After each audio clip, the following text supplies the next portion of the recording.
this is an iHeart podcast. Guaranteed human. I'm Amanda Knox, and in the new podcast, Doubt, The Case of Lucy Letby, we unpack the story of an unimaginable tragedy that gripped the UK in 2023. But what if we didn't get the whole story? Evidence has been made to fit. The moment you look at the whole picture, the case collapsed. What if the truth was disguised by a story we chose to believe? Oh my God, I think she might be innocent. Listen to Doubt, The Case of Lucy Letby on the iHeartRadio app, Apple Podcasts, or wherever you get your podcasts. This is Special Agent Regal, Special Agent Bradley Hall. In 2018, the FBI took down a ring of spies working for China's Ministry of State Security, one of the most mysterious intelligence agencies in the world.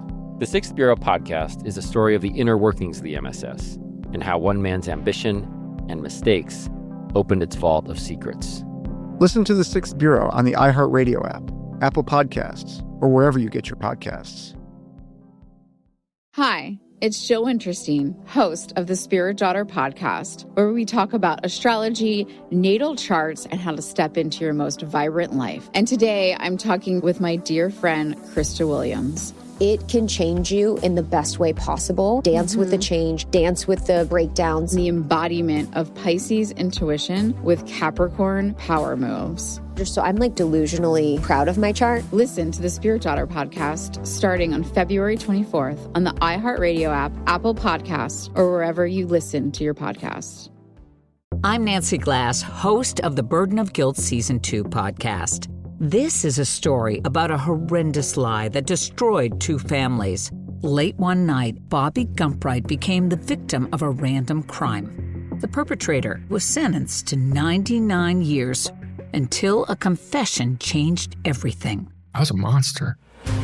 Listen to Burden of Guilt Season 2 on the iHeartRadio app, Apple Podcasts, or wherever you get your podcasts. I'm Tanya Sam, host of the Money Moves podcast powered by Greenwood. This daily podcast will help give you the keys to the kingdom of financial stability, wealth, and abundance. With celebrity guests like Rick Ross, Amanda Seales, Angela Yee, Roland Martin, JB Smoove, and Terrell Owens. Tune in to learn how to turn liabilities into assets and make your money move. Subscribe to the Money Moves podcast powered by Greenwood on the iHeartRadio app or wherever you get your podcasts. And make sure you leave a review. The art world, it is essentially a money laundering business. The best fakes are still hanging on people's walls. They don't even know or suspect that they're fakes. I'm Alec Baldwin, and this is a podcast about deception, greed, and forgery in the art world. I just walked in and saw this bright red painting, presuming to be a Rothko. Of course, art forgeries only happen because there's money to be made. A lot of money.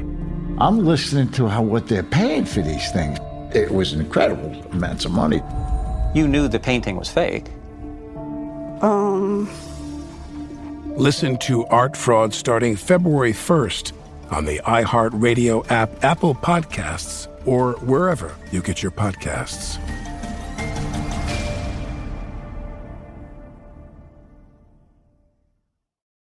Get all the Real Housewives tea you need on the podcast 2 Teas in a Pod. Join ex-housewives Teddi Mellencamp and Tamra Judge as they watch, recap, armchair quarterback, and break down all things from the hit reality TV franchise. This team tells it like it is. Each week, we're going to be recapping whatever housewife is currently airing. Lucky for Tamra, we're going to start... Oh my gosh. I know, with Orange County. Listen to 2 Teas in a Pod on the iHeartRadio app, Apple Podcasts, or wherever you get your podcasts.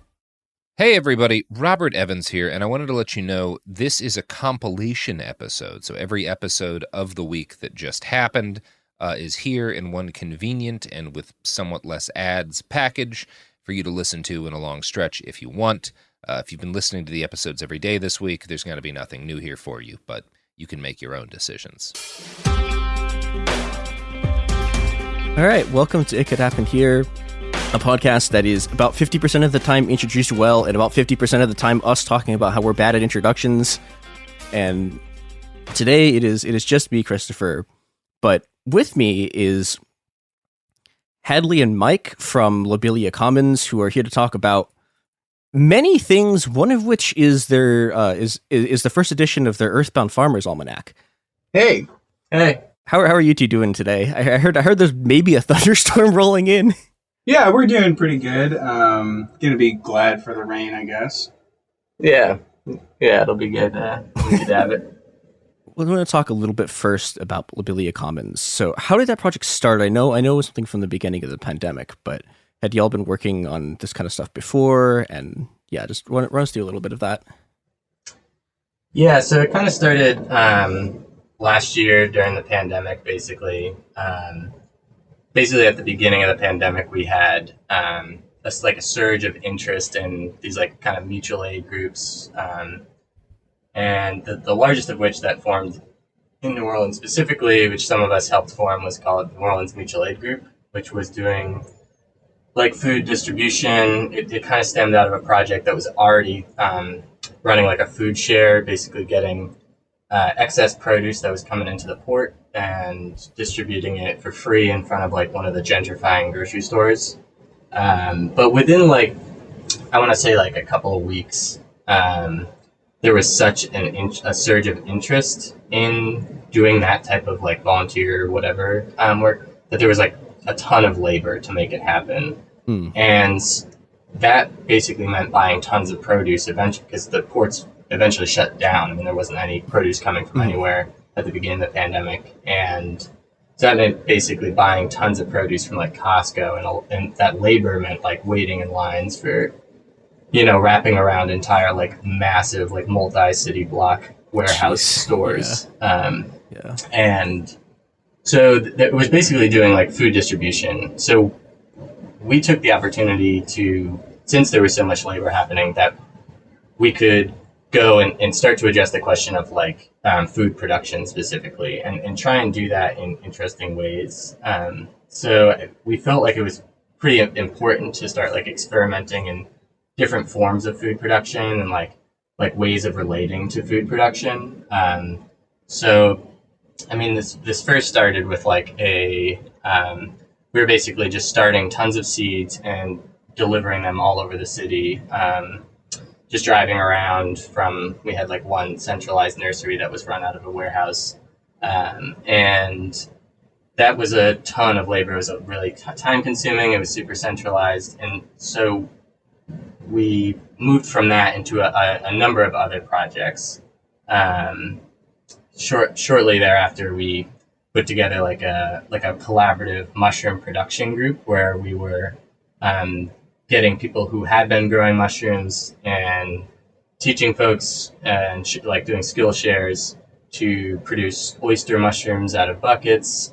We started doing some like woodlot production of shiitakes, which has like since expanded pretty dramatically. And yeah, just like kind of like things that draw people's interest like that, and think about like how you can grow food in an urban or peri-urban scenario fairly interestingly and like with joy.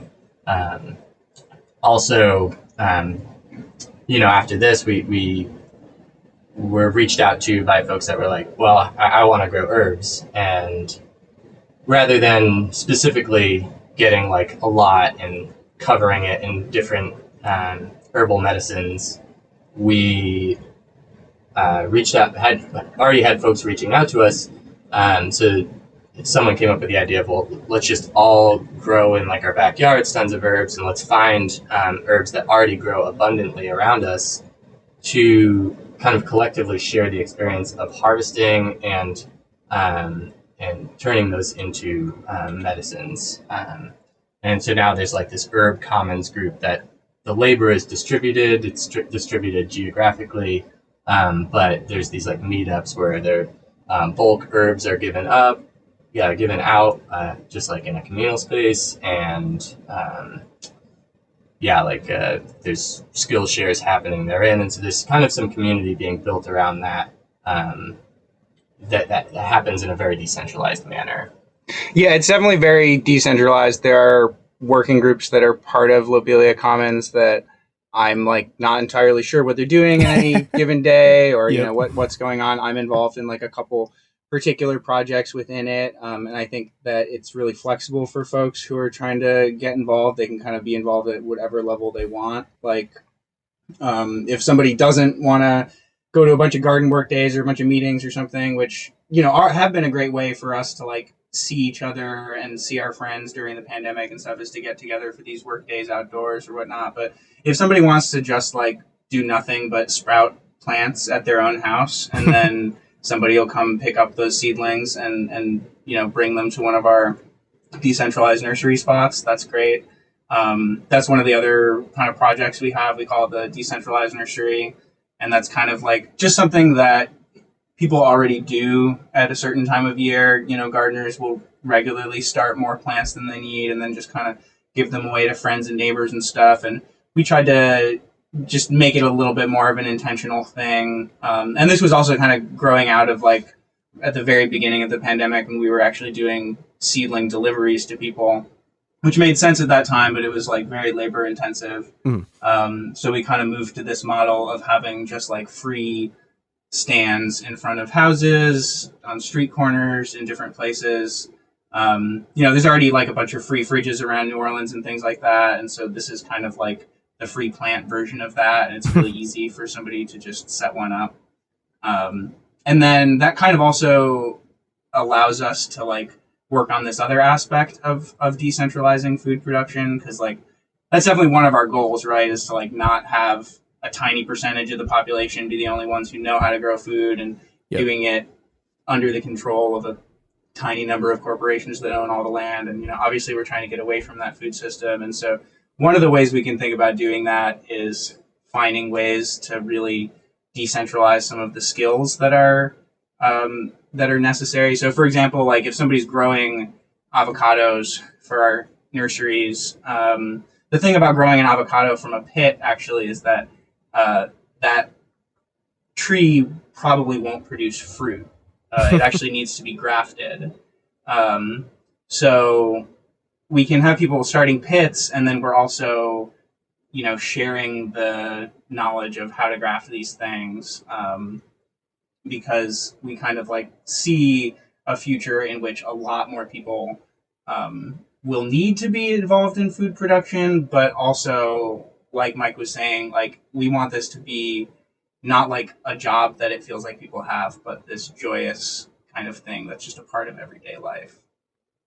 Yeah, one of the other things that I was interested in is, so part of what I think the beginning of the Earthbound Farmers Almanac is about is talking about how, I guess, people have this tendency to sort of focus on climate change as just like the only sort of climate thing that's happening. And, there's obviously, there's a bunch of sort of stuff that is climate change, but isn't the weather that are sort of, the things like the phosphorus cycle, things like the nitrogen cycle that are breaking.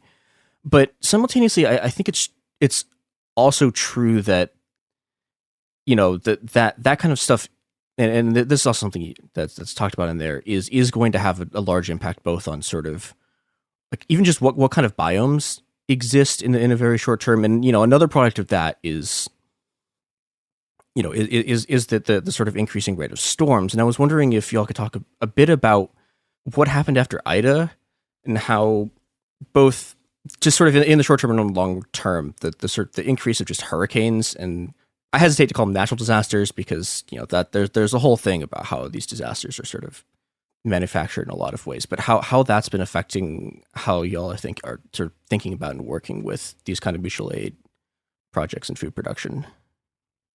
Yeah, so I think with Ida, it's kind of complicated because you could almost look at it as like two different storms.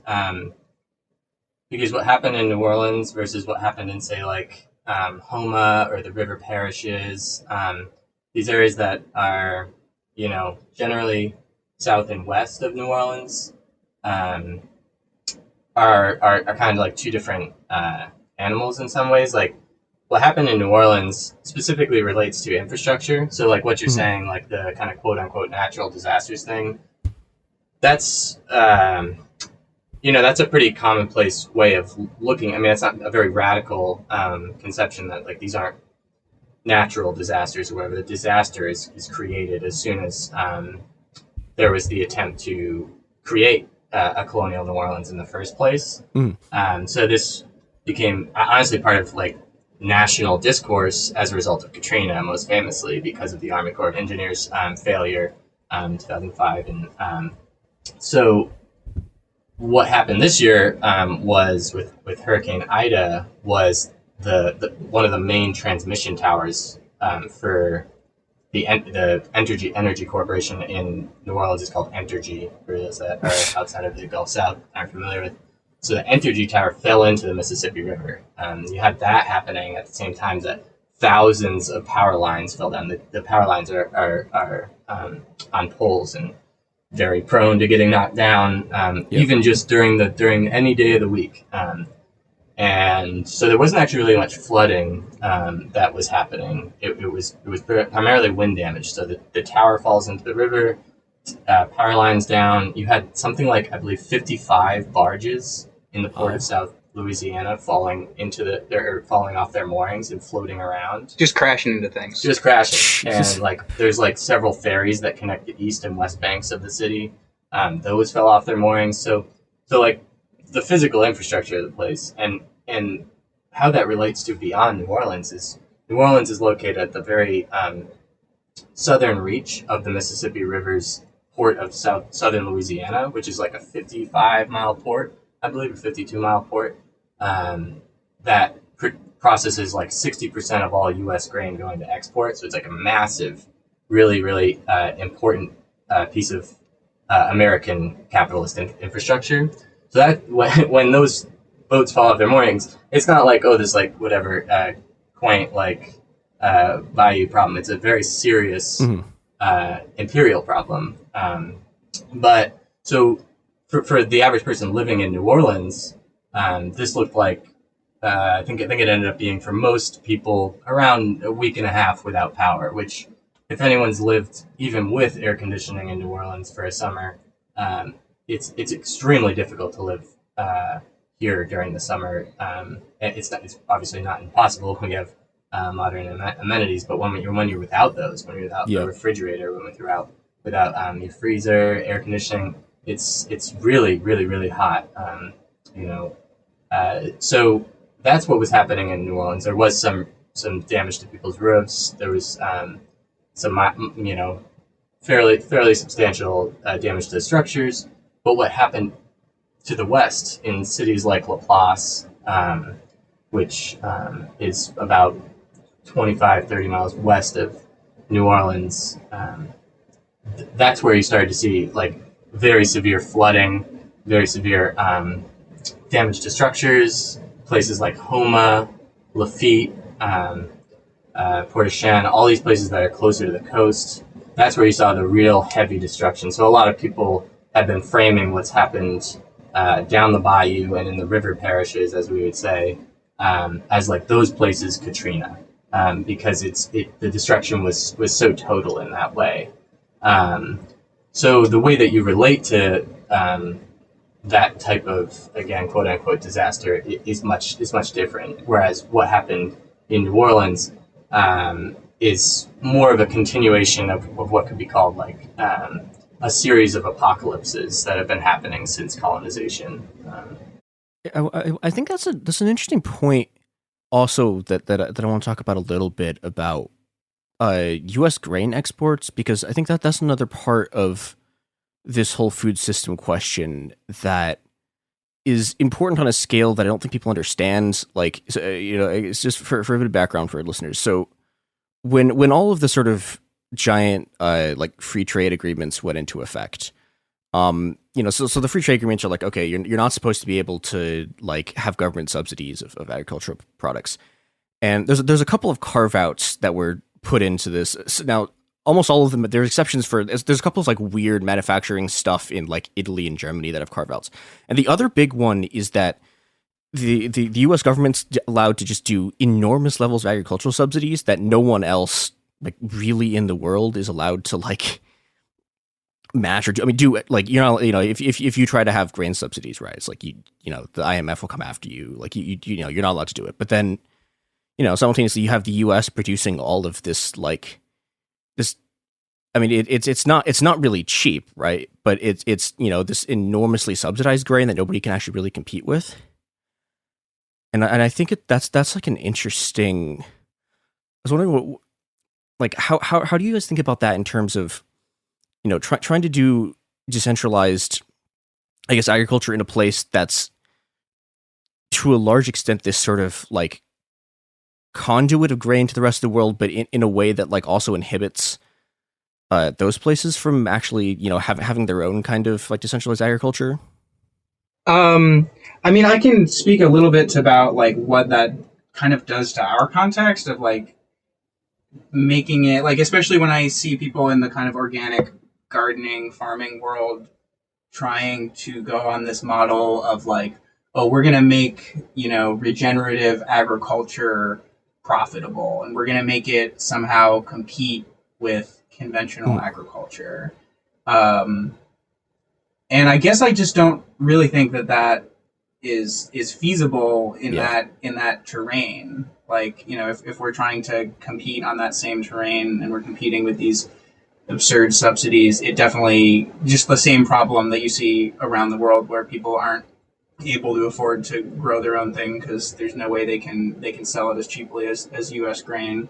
So I think it's more important to sort of like look at like there's a piece in the Almanac actually that sort of gets into this issue of like, well, are we really growing enough food in this regenerative way? Like, we don't even hardly grow that many grains or that many high calorie things. A lot of things are just focused on vegetables and things like that. And like, I think that's a really important critique. And also I think that the way out of it isn't just going to be us trying harder or something, or like the future I envision for us, like really changing the food system kind of involves like really large scale expropriation of that land where the grain is being produced and of those huge machineries, those huge like satellite powered or satellite directed, plows and tractors and whatnot that are doing this stuff. And so like, when I'm trying to think about like the impact that a food project is having or like a food justice project, I don't try to think like we're trying to replace agribusiness on its own terms. I think like we're trying to be an ally or an aid to any kind of antagonistic sort of social movement that actually is going to create the conditions where like we can all get together and start to actually address these problems without being hindered by things like private property. So I guess that's a good point to jump into the Almanac from, I think. Yeah, do you want to just introduce the project a little bit, and then we can talk about some of the stuff in it that I thought was really interesting? Yeah, so the Almanac kind of came out of like a little bit of a, like, partially as like a joke, we like, everyone gets the Almanac and kind of, it doesn't really relate too much to like most of us what we would be growing. So we had posited something like different, something that does kind of grapple with some of the questions of growing food and kind of the conditions we live in. Maybe you can speak on it more. Yeah, I'll actually just read the back of it because I think it speaks to it pretty well. This is a farmer's almanac for the end of the world. Growing food used to be a lot more straightforward when you'd plant your okra the same time every year like your grandpa did. Now we've got to be ready for anything. Late spring freezes, freak heat waves that bring plants out of dormancy too early, fire season longer every year, the polar vortex. And if that wasn't enough, we've also got to contend with the fallout from breakages in the global supply chain, when millions of gallons of milk get poured down the drain and mountains of potatoes are left to rot. It's a world that calls for a new kind of farmer's almanac. Today's crisis has roots in the earliest moments of land theft against native peoples, a process that has continued alongside hundreds of years of slavery and colonization. The way forward out of this mess will mean grappling with the crimes of the past, as well as charting a new course guided by Black and Indigenous knowledge, creative experimentation in food production, and paying attention across generational and species divides. So, I mean, one like very concrete example of like how this Farmer's Almanac is different than what you might see just from the standard almanac is, we don't have like, oh, it's May, it's time to plant corn or whatever. Because, I mean, first of all, that was never that useful as for a publication that's meant to be used across this vast continent. It's going to be different everywhere, where you're going to plant things at which time. But also, like, those standard resources that we would go to, like for the Southeast, for example, or wherever, like, if you're looking at something that was made a few decades ago, it's not going to actually be accurate, or it's going to give you undue certainty about where the seasons line up and things like that. So, instead of telling people exactly when to plant their seeds, we have a chart that has the actual germination temperatures of like all the major annual vegetables that people would want to grow. And then we also have like the monthly notes from this local farm in New Orleans. So, located in this area, you can also get a really precise view of like, oh, they were planting this then, they were harvesting this then. Yeah, I think that we hope to make something that was, our original focus was something that was specific to New Orleans and the region, in the Gulf South and the Southeast generally, because we are so aware of the differences or what have you between growing food here and growing food in Ohio or something or whatever. And we all get these same seeds, out of Walmart or Lowe's or whatever, and try and grow the exact same plants all over the place.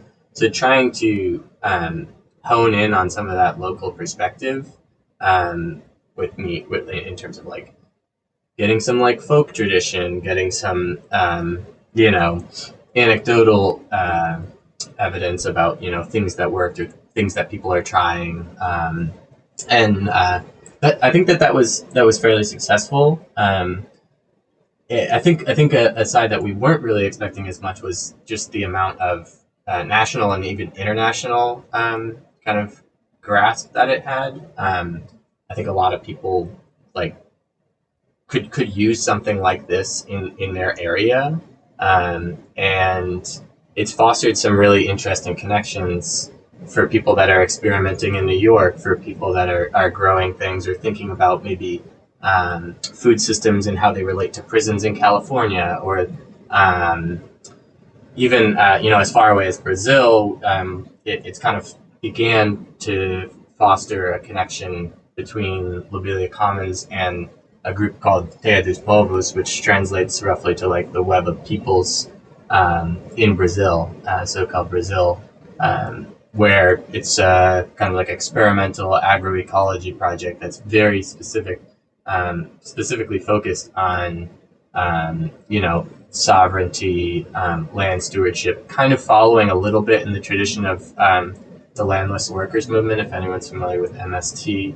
It's kind of following in that tradition a bit, but is heavily stewarded by Black and Indigenous knowledges.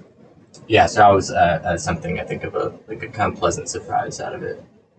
Yeah, I thought that was a really interesting way of looking at it, because I feel like there's this tendency in the U.S. to, when we talk about sort of our relationship to the land, which is something that comes up a lot in the sort of essays that are in the Almanac, is about, like there's a piece that I related to a lot, which is about someone from Guam trying to sort of deal with, like, I mean, particularly like legacies of sort of Japanese imperialism and being driven from their home. And it was like, oh, hey, look, like this is someone who experienced when Japan went west. And it was like, oh yeah, my family had this basically very similar thing when they went east. And, but there's, I think, yeah. And I think it's very smartly, you get to a point very quickly where you're trying to grapple with, how do you build connections to land, but then also how does that work in a context in a context that's basically defined by settler colonialism and defined by this occupation. And I think looking at the MST, looking at a lot of the stuff that happened in Latin America, I mean, there's very similar to what you guys were talking about in Brazil. There was a huge movement like this that was indigenous land reclamation, sort of agroecology in Colombia, for example, too, in the 90s. And they they run into this problem of, there's a civil war going on in Colombia, and a lot of them get murdered by sort of state paramilitaries in the army. But I think it's a really interesting way of looking at what does land back actually look like, and how do you deal with interacting with land. And also, the lands workers in particular, they use a lot of methods, but they actually do just take an enormous amount of land, like back from the state and sort of back from corporate things. So I'm interested in how you all started talking to a lot of the Brazilian groups, and how that sort of like that perspective has shaped the way that like this whole sort of project turned out. So we specifically to Terra dos Povos, some previous connections that some of us had in Brazil had when talking about what we were doing, and just kind of keeping up an exchange of just like kind of updates from the Gulf, when they would send updates from things going on down there. They kind of drew the connection for us and put us towards them, and I reached out to Terra dos Povos and was like, hey, we're doing this thing, and I am inspired by what you're doing personally, and I'd be curious to see what kind of relationship whatever we can foster. And they took it also with some inspiration, seeing that there's very clear connection in terms of relationship with land historically, dispossession historically between the two continents, across the Caribbean, the implementation on a wide scale of plantation monoculture that was fueled entirely by slavery and genocide. And I think that having that kind of like shared common history, I think gives us a good bedrock to like exchange notes about where we are now, kind of multiplied by the fact that the way that so-called emancipation happened here versus in Brazil, radically different. For instance, the existence of PT, or the Workers' Party in Brazil, being such a force after the dictatorship, and having that like strong populist movement that was, rooted in a very traditional left, that fueled MST. Well, you don't have anything like that here. That happens at the same time that here, actually, the workers' movement in the U.S. was kind of getting defeated. I mean, up in the 70s. So with respect to like land back specifically, I don't know if you will see it in the same forms. I doubt, at least. Obviously, would totally be there cheering it on and happy to see it. But I think it looks a lot more like during the uprising last year. You saw in Chicago, for instance, when the trains were being expropriated as they were moving, taking goods out of these boxcars, and just expropriating tons of goods, taking goods that would normally be going, just commodities normally going to port, just cut off in the middle of the line, or these kind of like more I don't want to say small scale, but focus more on like infrastructural choke points rather than necessarily like having thousands of people swarming a massive industrial agriculture set up in Kansas or something. Yeah, I think it's great to imagine that. I think I really love sharing the history of MST with people in America who've never heard it before, because I think it's a great way to kind of expand the imaginary of like what is possible, like what kind of actions are actually at our disposal. Like, and it truly is not going to look exactly like that. And I think it's also really important for us to like not forget a lot of the similar histories here. Like part of the inspiration for the Almanac, or what kind of drove us to make it, was some of us were doing a reading group of this book called Freedom Farmers. That's about kind of like various Black projects in the South for food autonomy after slavery, and a lot of it is about Fannie Lou Hamer and Freedom Farms. And, you know, we're definitely inspired for some of the Lobelia things by Fannie Lou Hamer's Pig Bank, which was a really cool thing where they just like started with a bunch of pigs, and if you were in the community, like you get your pigs you get a couple piglets from the pig bank, and then the interest on that is a couple of years later you got to give them a couple pigs because you're producing your own pigs, and so the pig bank is like self-sustaining. And another thing from that book that was inspiring to us was reading about George Washington Carver's public education projects out of Tuskegee University that were just really inspiring in terms of like he was doing all of his own kind of independent research about soils and pests and all these different crops and everything, and creating these farm bulletins that were then being distributed to Black farmers throughout the region to kind of, you know, share better practices. And a lot of the stuff was like agroecology before people had that word. Like he was very far ahead of his time in terms of understanding soil dynamics and pests and things like that. So yeah, we definitely try to lift up all that history as much as possible. Yeah, I guess the other thing I thought was very interesting that you alluded to briefly in this was, yeah, because there's a section of this that's talking about food in prisons, and I wonder if you could talk about that part a little bit more, because that's a connection that I really don't think gets drawn very often. Oh, here, let me flip to the piece right here. I mean, one of the things that it's kind of hard to describe, I do love the visual that we have for this piece.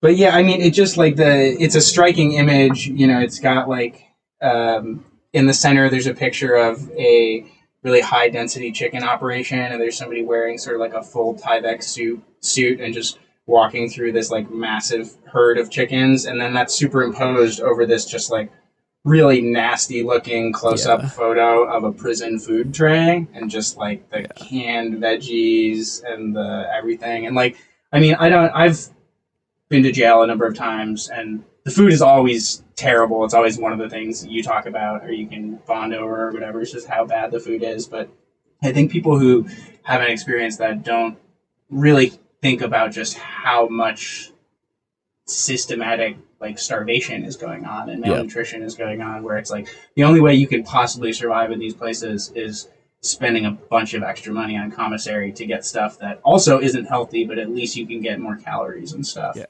And like, I think that there's like a lot of parallels between kind of the structure of prisons and the structure of our food system. I mean, one example that I use to talk about this is like the banana plantation, where like we have an entire variety of banana that's like basically extinct, or it can't be grown commercially anymore because the banana industry, functions by warehousing these bananas together in these like super tight plantation formations, which really only makes sense if you're just trying to maximize your profits and get as much out of a small space as possible. But what it does is the exact same thing that happens in prisons during COVID or with any kind of, pathogen like tuberculosis or whatever. It's like the trees are so close together that the fungus spreads so rapidly, and then they're also like pumping all these things in to fight that, and they're actually breeding super funguses all the time. And at some point, the banana that we eat now is going to also stop existing because of this. And I guess I don't know if I can draw anything deeper out of those similarities, other than the fact that there's this like overriding logic of capitalism that is just like has no respect for these beings, like whether it is a person or a banana tree, like it's all just commodities and things to be warehoused. I think to add on that, I mean, this I think the piece in there, which is called "The Struggle for Good Food Across Walls," I think it does a nice job of talking about how, like, if we're talking about quote unquote food justice or what have you, like how can we talk about that on the outside while forgetting about just the most deplorable food conditions on the entire continent? And I think that it's really good at that. I think I would really like to see in the next year all the ways that the imaginaries of inmates kind of go and like attack that the logic of prison food being completely deplorable. Like, you know, you have all of these forms of creativity of like making tortillas and stuff, and like doing wild things with like stuff that's in the commissary, you know, contraband kind of ways of making kind of life a little bit more livable in there. And if anyone has spent time in jail or prison, or kept up a relationship with someone on the inside or what have you, everyone has a story about a way of making food more interesting and joyful, and like there becomes whole cultures around them. One of the things that we're starting to do in one of the farm spaces we work with outside of the city is through pre-existing relationships with inmates in Angola State Penitentiary in Louisiana, which, for those that don't know, was a plantation. Civil War happens. 2 years after the Civil War, it becomes a Louisiana State Penitentiary. It's still a plantation. It's, you know, many times it's descendants of the same enslaved folks who were on that plantation prior. And, you know, it's a guard on a horseback riding around while there's folks pulling cotton. And so through some of these relationships with some of these inmates who are like kind of clandestine organizers, we're starting to come up with ways to like grow food collaboratively with folks that are behind walls, and find ways to get food to either their family or maybe sell and get that into their commissary. Kind of just like trying to spitball ideas about like different ways of producing food despite people's incarceration. Yeah, that seems like a really, I guess the only word you can really say is necessary way for this sort of food politics to go, if it's going to actually deal with sort of both the land conditions and the conditions of just, you know, the fact that we have that there's still just an enormous slave population in the U.S. And I think that kind of resistance and creativity, I think, is how, y'all are on the right track with pushing it that way. Yeah, this is sort of a bleak note to end on, I think, but I don't know. I think it's a hopeful one too. And where can people find basically all of y'all's work? And then also, you talked a little bit about trying to get submissions for and everything. So can you talk a little bit about how that's going to work? Yeah. So we're it's kind of been on hold a little bit because we've been like very active after Ida. And, you know, trying to make sure our people are all good and supporting in various places, kind of doing like different workshops and stuff. And because our focus isn't just on food production, it's also like neighborhood survival or whatever. So we've been working with an old neighbor of one of ours who, you know, she's already been kind of doing this mutual aid stuff, you know, by any other name for decades, you know, letting people stay in her house, feeding people. She's like kind of like a block mama, and she's really one of the last Black homeowners in her neighborhood. So we're really trying to like help her achieve some autonomy. One way that we've been putting it is when all the Airbnbs like lose their power because they're still reliant on the colonial world. Well, Miss Althea could still have her lights on because she's going to be totally autonomous from the system. So I think that link is on our Instagram page. If you click on the link or whatever, there's a GoFundMe that is where we've been putting a lot of our effort and really working with her on. And then also like growing a garden like adjacent to her so that there, people in that community are food as food autonomous as we can get. We can put that in the show notes too. Yeah, and the handle for both Twitter and Instagram is at Lobelia Commons. And the Almanac, you can find links to the Almanac PDF through either of those if you want to just read it for free. And then there's also copies for sale on emergentgoods.com. And for submissions, I mean, yeah, like I said, we've been really behind on this just because of all this stuff. But for submissions, we're really looking for folks. Hi, this is Jill Winterstein, host of the Spirit Daughter podcast, where we talk about astrology, natal charts, and how to step into your most vibrant life. And I just sat down with a Minnie Driver. The Irish traveler said when I was 16, you're going to have a terrible time with men.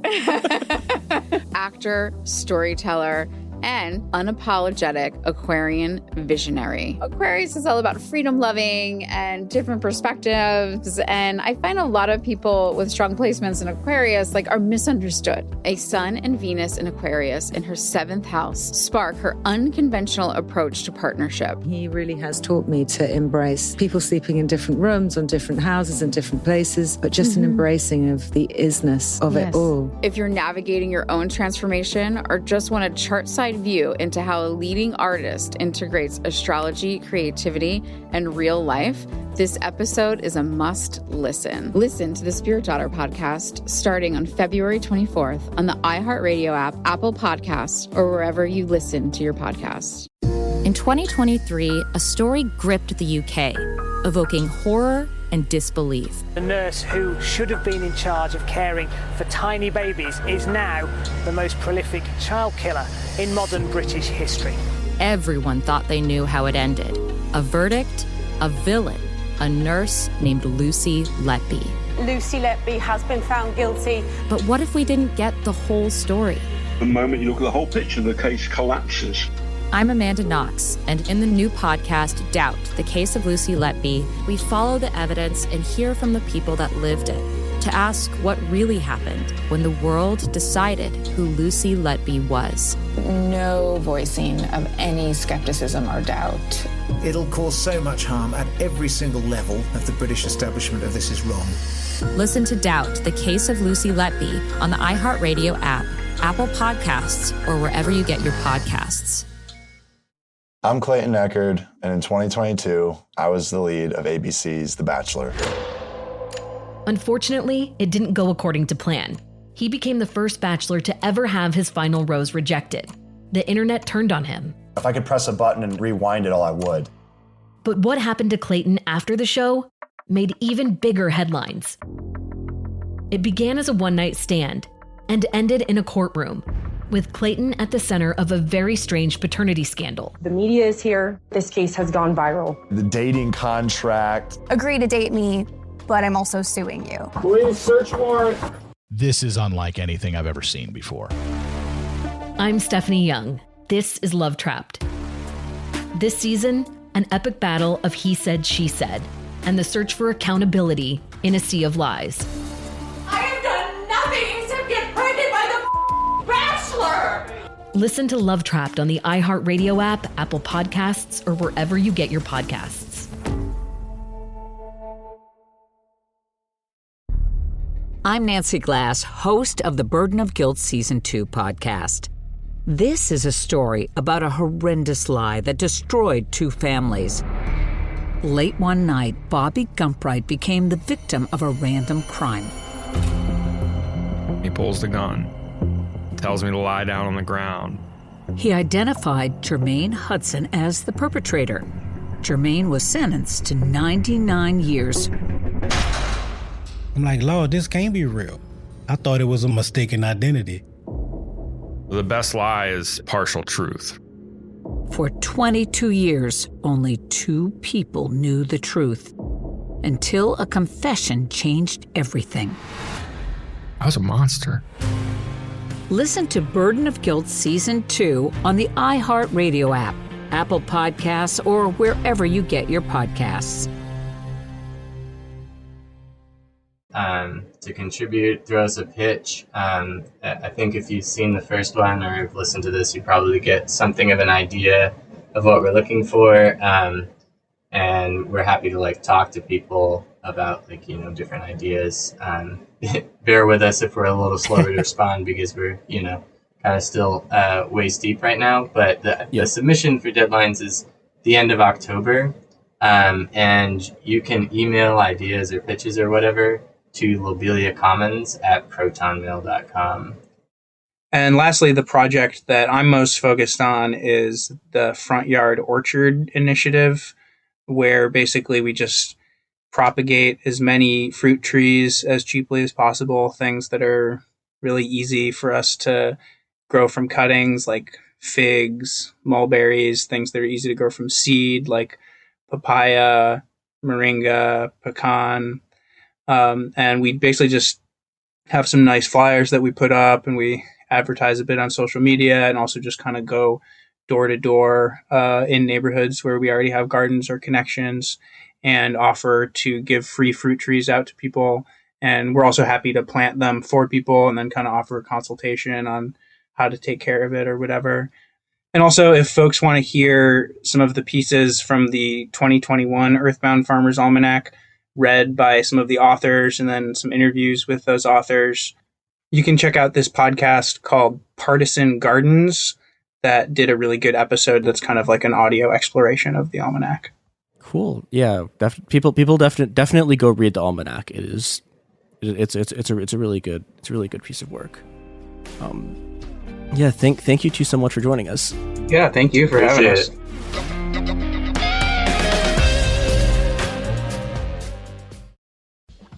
I'm Colleen Witt. Join me, the host of Eating While Broke podcast, while I eat a meal created by self-made entrepreneurs, influencers, and celebrities over a meal they once ate when they were broke. Today I have the lovely AJ Crimson, the official princess of Compton, Asia, Kidink, and Asia. This is the professor. We're here on Eating While Broke, and today I'm going to break down my meal that got me through a time when I was broke. Listen to Eating While Broke on the iHeartRadio app, on Apple Podcasts, or wherever you get your podcasts. I called the Union Hall. I said, it's a matter of life and death. I think these people are planning to kill Dr. King. On April 4th, 1968, Dr. Martin Luther King was shot and killed in Memphis. A petty criminal named James Earl Ray was arrested. He pled guilty to the crime and spent the rest of his life in prison. Case closed. Right? James Earl Ray was a pawn for the official story. The authorities would parade, oh, we found a gun that James Earl Ray bought in Birmingham that killed Dr. King. Except it wasn't the gun that killed Dr. King. One of the problems that came out when I got the Ray case was that some of the evidence, as far as I was concerned, did not match the circumstances. This is the MLK tapes. The first episodes are available now. Listen on the iHeartRadio app, Apple Podcasts, or wherever you get your podcasts.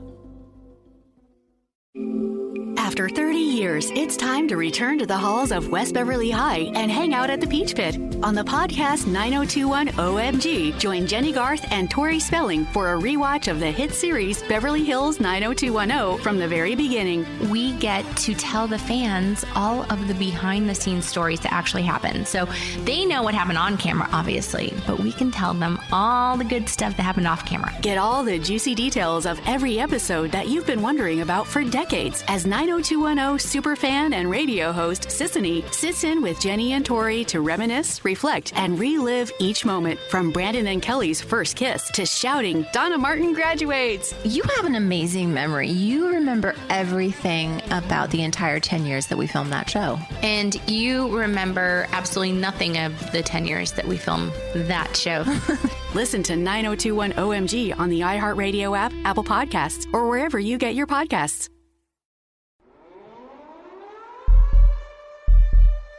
You suddenly wake up to the loud growling of a tactical vehicle. Must have left your window open. A few streets away, you can hear the troopers doing their morning patrols. This is closing in on week 4 of the all-day curfew. Cops and state troopers have put checkpoints at every bridge and on all major streets for about every 10 blocks. Your friends and the city's local liberal majority are now calling this what it is. Your city is functioning as a full-on police state.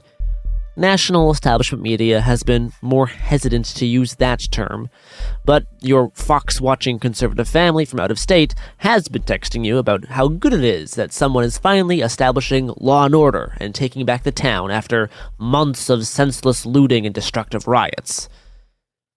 You've been mostly stuck in your downtown apartment. You quit your job when the recent bout of protests started up, which now means you don't qualify for the working hours exemption of the curfew. You've got enough money saved up for another month, but you're looking to get a grocery delivery job, which would have the added benefit of allowing you to go outside during the day. Luckily, you've been able to sneak out at night to do rooftopping and surveil the police's, checkpoints, and patrol routes in your neighborhood. You've noticed that the cops rarely look up.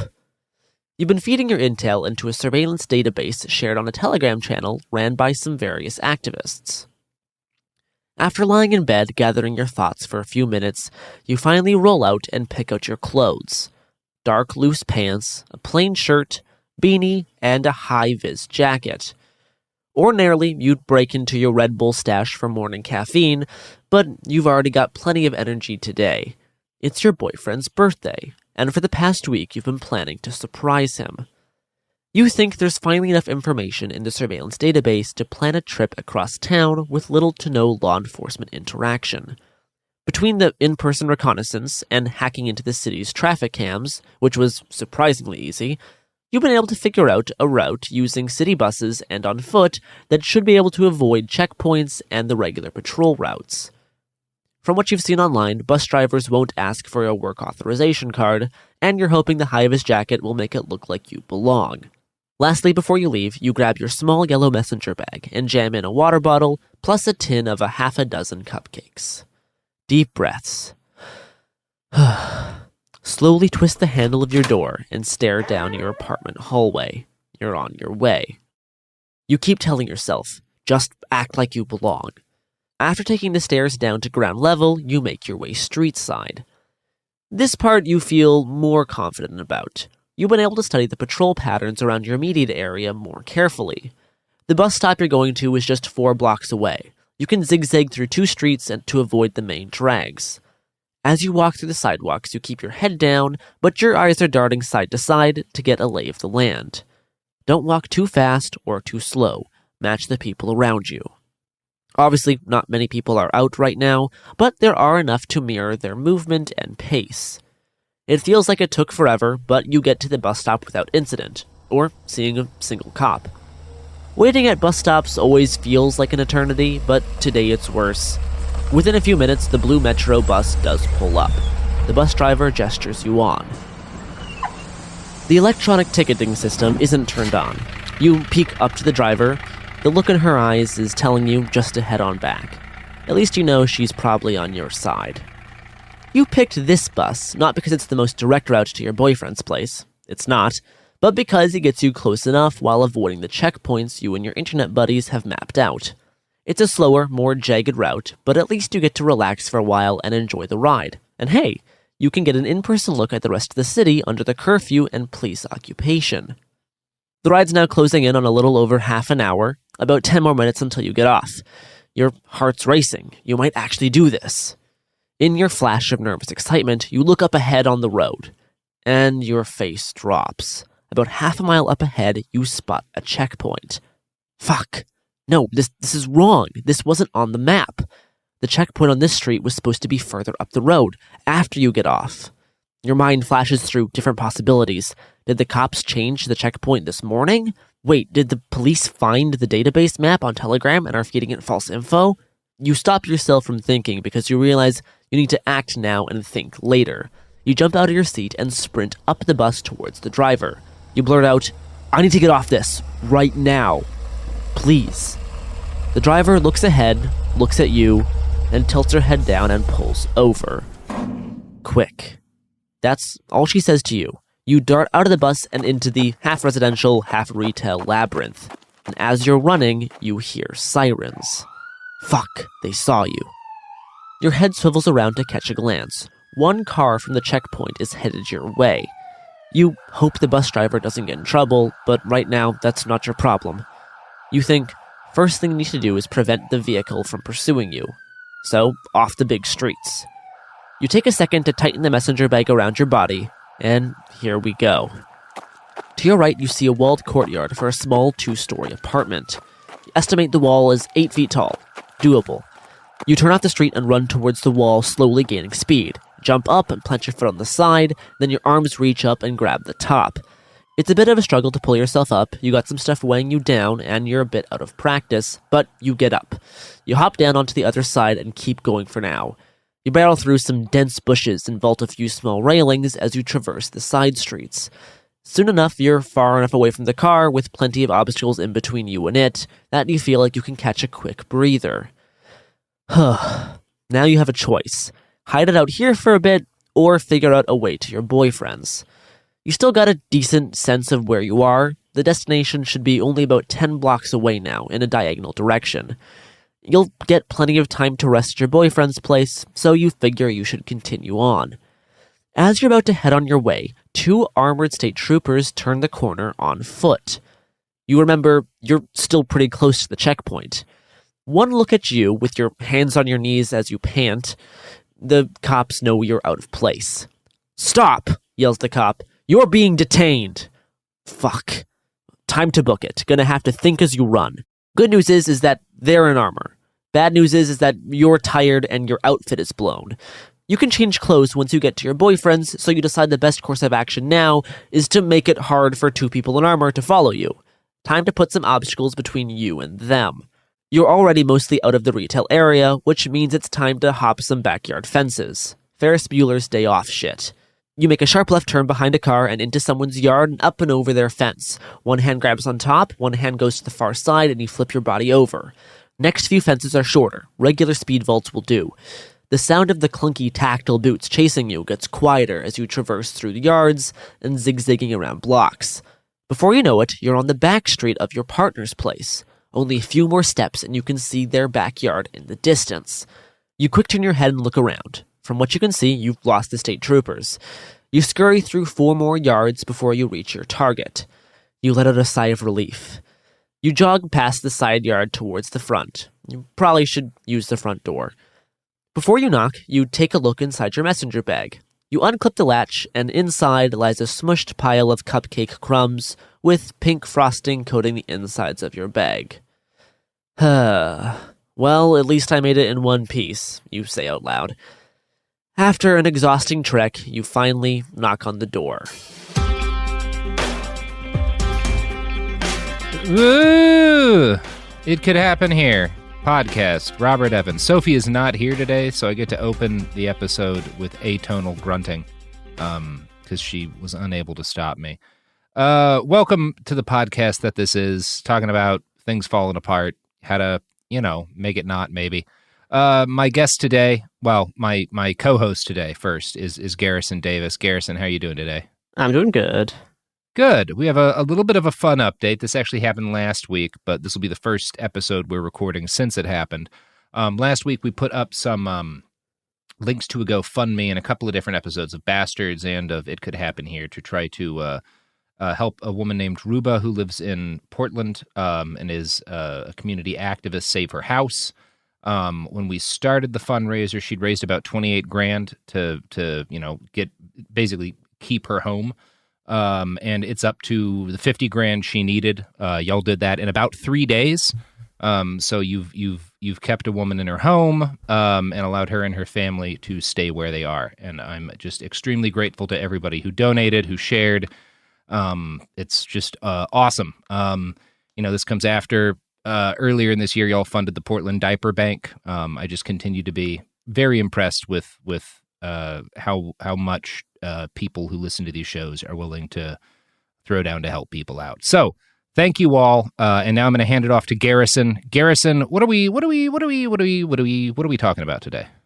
So today we're going to be talking about and discussing 2 of kind of my favorite practical skill sets that I've been training for, 7, 8, I think almost 8 years now. And it's one of my favorite interests. It's useful very practically. It's also useful for fun. We're talking about parkour, which people may have heard me discuss before, but also just kind of like stealth in general, and how to be of mindful of your presence among other people. As a big, clumsy guy who's worked extensively with you in aggressive situations, I can confirm that your parkour is very, very effective because you are a fast little son of a bitch.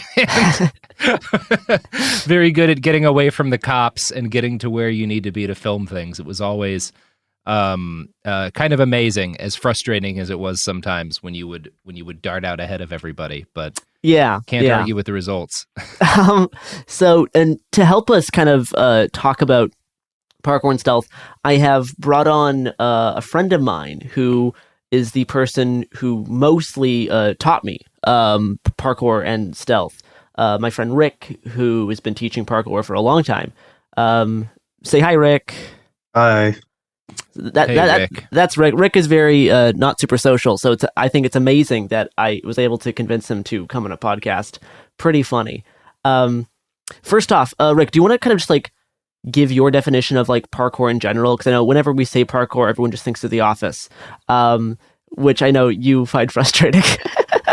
But yeah, for people who maybe aren't as into it as us, do you want to just give kind of a brief overview of parkour as like a concept?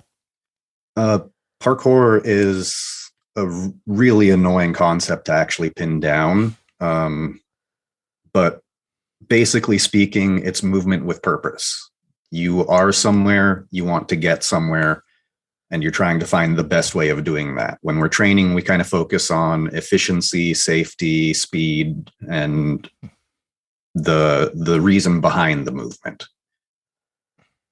Yeah, I think that's thinking of it more as like the movement with purpose, or like intentional movement, is much better than thinking of it as like parkour isn't like flips. Like flips and that kind of stuff is more of what we call like free running. It's more of like a creative expression. It's more of like a kind of like a sport. Whereas like parkour is usually, I mean, there's always going to be people that are going to fight you on this in the parkour community, but it's generally parkour is kind of more based on utility. So like last summer at the protests, I used, parkour in a lot of different ways, both to like, get somewhere specifically, or parkour is great as like a recovery tool. Like if you get pushed over by cops, parkour can be very useful for like getting up very fast. It's like all that kind of more practical side of things. And I've used parkour, before I was doing filming at different kind of activism related type things. It's just it's a super useful skill to have. And today I wanted to talk a bit about like parkour's practical application in, conflict-ish scenarios, but also wanted to touch on stealth, as, sometimes you don't need parkour, and if you can avoid a scenario where you have to use it, would be kind of great. So I've asked Rick to kind of prepare a few things on stealth, which then we'll kind of, bounce off each other and have kind of a general discussion of parkour and stealth in general and how it relates to kind of conflict scenarios. So Rick, where would you like to start for, stealth overview? Well, in conflict with other people, there's like 3 different levels of the conflict, and all of these get trained in different places. Usually there's the actual like conflict, the combat, which is more of a martial arts or gun training or weapon training of any kind is what prepares you for that. Beneath that is the parkour level, where you can avoid getting into the conflict in the first place if you can get away from the situation. Yeah, if you're more of an arm's length away, then you can create more distance between you and someone that's trying to hurt you. Yeah. And in 99.9% of conflict situations, that's going to be a better self-defense option than literally any weapon you could carry. Just getting the hell away is always the preference. There's a really good comic. It's like a comedy comic of like someone trying to get into like a knife fight, and you're just like, nope, I'm running away, because there's no winner in a knife fight. The only way to win a knife fight is to be far away from someone with a knife. Yeah, I mean, literally, again, the only justified situation I can think of to physically getting into a knife fight is like what happened on the Portland Max train when someone else can't get away. Yeah, you're stuck in a space. Them. And the 2 guys who did that died. They died, yeah. Not that they did the wrong thing; they did the only thing they could. But that's what a knife fight is. So yeah, being able to get the fuck away is the best self-defense. Yeah, I carry weapons with me wherever I go, but I don't want to ever use them. My first response is always going to be look for an escape path. Yeah. Yep. Yeah, a weapon is only for if you can't get away or if someone else can't get away. So pretty much, I don't know, I've always been interested because, again, I've watched, Garrison hop away from cops over fences where I had to fall over the fence essentially because I'm not nearly as good. I'm someone who exercises, but number one, is it even possible to learn this stuff without fucking your 33-year-old body up a bunch in the process? Oh yeah. That's always the thing I'm scared of. Who is over 60 and he's good. Very good. He's actually one of my high, intermediate, low advanced students, honestly. And he started when he was 50. How do you, it just seems like injury, I guess, because my stereotypical view of it is a bunch of jumping up on buildings and leaping over stuff. It seems like injuries would be a pretty common fact. So I guess that's kind of always been my first concern there. How do you train people to do this stuff with a minimum of risk? Well, that's kind of always the focus of my teaching. There certainly are other instructors out there. Like the guy who taught me parkour was basically, this is a Kong vault. This is what it looks like. Do it. My training, I sucked at parkour when I started. So my teaching method has been coming at this as a sort of, okay, I'm going to try to break this down into as many pieces as I can. And I'm going to try to keep you completely safe. Bumps and bruises do happen when you're training parkour. That's just unavoidable. It's learning how to do walking, but fancy. So you get bruised when you're learning how to walk. You get bruised when you're learning every technique in parkour. But I've been doing it for 14 years now, and I've never broken any of my bones. So if you do it right, you should be able to stay safe when training. You definitely, if you can get someone who's more experienced, getting them to break down steps for you is very useful. Whether that be a parkour gym in your area, or just a friend that's been messing around, trying to train with somebody is probably one of the most important things. Is to have someone else there. Both if you one, get hurt and need help, but two, to kind of prevent to help prevent that from even happening in the first place. Because there's a lot of very simple moves that can be introduced in very safe environments. I've been wanting to get Robert down to the gym for over a year now, just to go over a few basic kind of stuff that's just really, really useful and pretty pretty easy. We're not jumping to doing roof topping, right? Where we're jumping from one roof to another. We're starting by being here's a concrete barricade. What's the safest way of getting over this if you're under pressure, right? It's that kind of stuff that's specifically useful in conflict scenarios, right? Because when we're facing in a riot line, I'm not going to be doing flips and cartwheels to get over fences. I'm trying to be what's the safest, fastest way I can get over this thing while making sure I'm not going to get shot with a rubber bullet, right? That's kind of it's very different from what you see on YouTube, right? YouTube's very showy. People are trying to basically what you see on YouTube is people are doing a choreographed performance, whereas parkour from a utility standpoint is very different from what you see online. It's improvisation. Yeah, and that's one of the things that we try to train too when we're training parkour is we just give ourselves an environment and say, okay, I'm going now. Yeah, and do it over and over again and try to figure out what's the best way of getting over this specific path, right? If you can make a designed path, be even doing this at a playground or any place with logs, you can do parkour in the forest and stuff. Be I'm just set this path and experiment with how many ways can I move through this kind of set of obstacles. And you can kind of figure out parkour on your own in that kind of way, because your body knows what it's going to do. People have been moving like this for thousands and thousands of years. It's only in the past few hundred years where we've kind of lost this ability, or it's become less necessary. So we know how to interact with our environment in creative ways. We know how to do this. It's just that the past few centuries it's been less important, and I think parkour is really fun because you can kind of rediscover interacting with your environment in these kind of more wild ways. It's something that we all do as children, just like evolutionarily, for some reason, as children, we do this as play.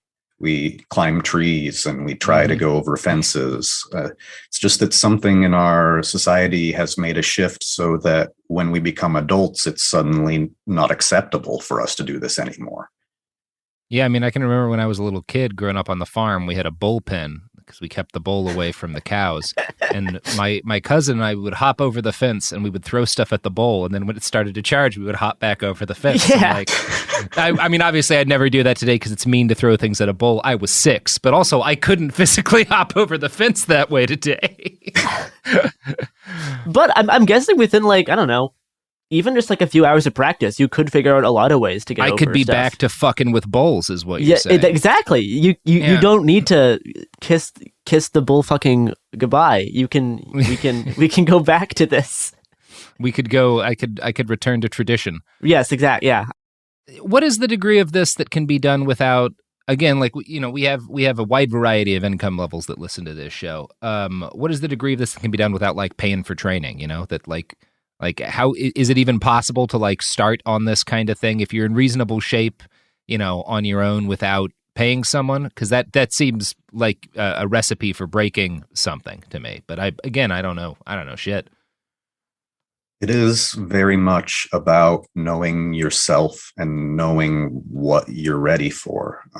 This was something, I mean, I say that I never broke a bone in my training, but there were a couple times I started pushing myself further than I should have. And it would have been really good to have someone there to say, hey, you're probably not ready for this yet. Let's break this down into little pieces. But if you come at it methodically and you don't endanger yourself too much, what I started out with in parkour is I would just put a piece of tape on the ground and another piece of tape and jump from one piece of tape to the other. And went out to parking lots and jumped from just an arbitrary pebble to the curb on the parking lot and found some just railings and learned how to go over those railings safely, and gradually just started building up to higher and higher things. You always want to start at ground level when you're training parkour. Don't go up to high places for your first thing.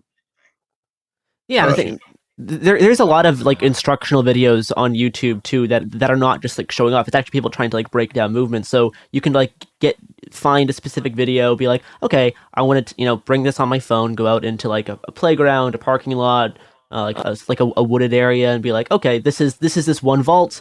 I'm gonna watch the video and I'm gonna try to replicate it myself. That's really the kind of easiest, cheapest way to kind of break that down without having to pay someone tons of money.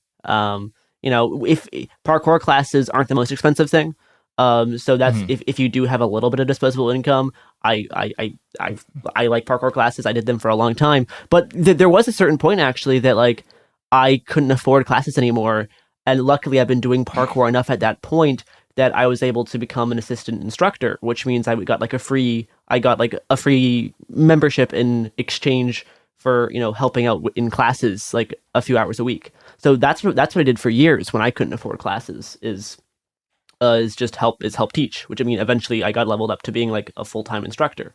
So that is kind of the other way is once you get enough stuff, there are there's ways you can like make friends who know more parkour than you. You can do outdoor training with them, which can be free. But if you do really want like a gym environment, there's ways of making classes not the most expensive thing. Well, but, also, there's online groups that schedule meetups every now and then. So if you can find an online group in your area, you can go to one of their meetups and ask for advice. Not everyone's going to give the best advice. There are some people in the parkour community who are always pushing their boundaries. They'll be in a cast half of the time. The more advanced people, yeah.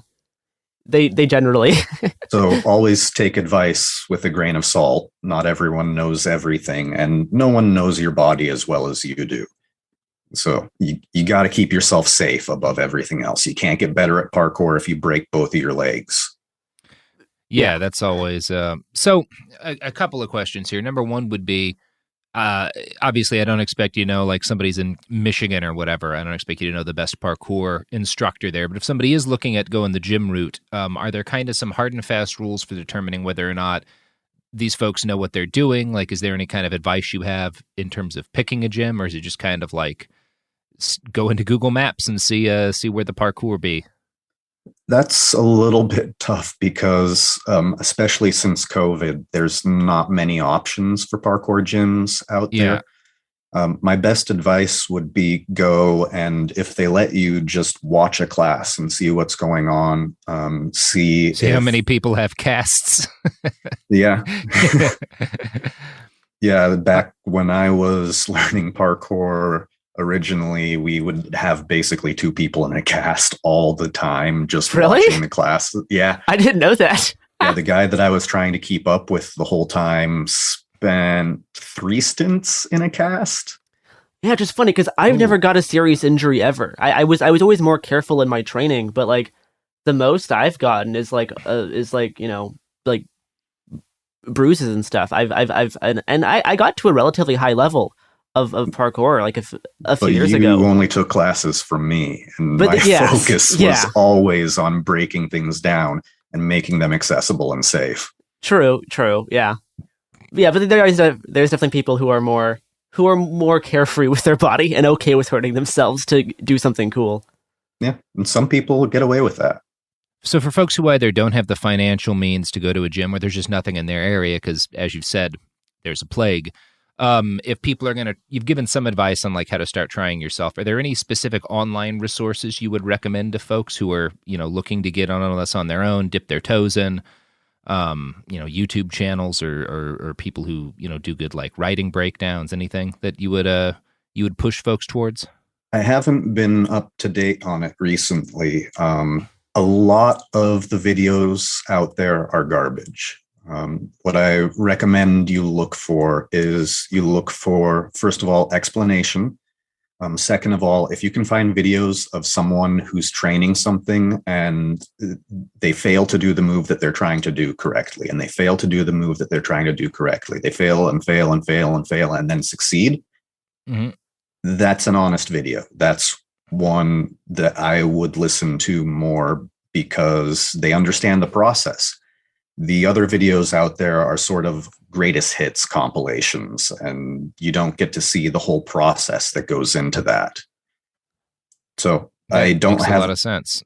I don't have any specific person or channel to recommend, but when you're going out there and looking for resources, just make sure that the person is putting some understanding into the fact that this is a process of training, and it's not just this is how it's done, do it, now you can do it. There is like a parkour wiki, which is like, parkour.fandom.com, that you can find like just like lists of all of the moves, and they give you very like simple explanations of them, and they link to some videos. And generally, like if you just want to learn more about it, then that can be a good resource, just so you're familiar with all the different types of movement.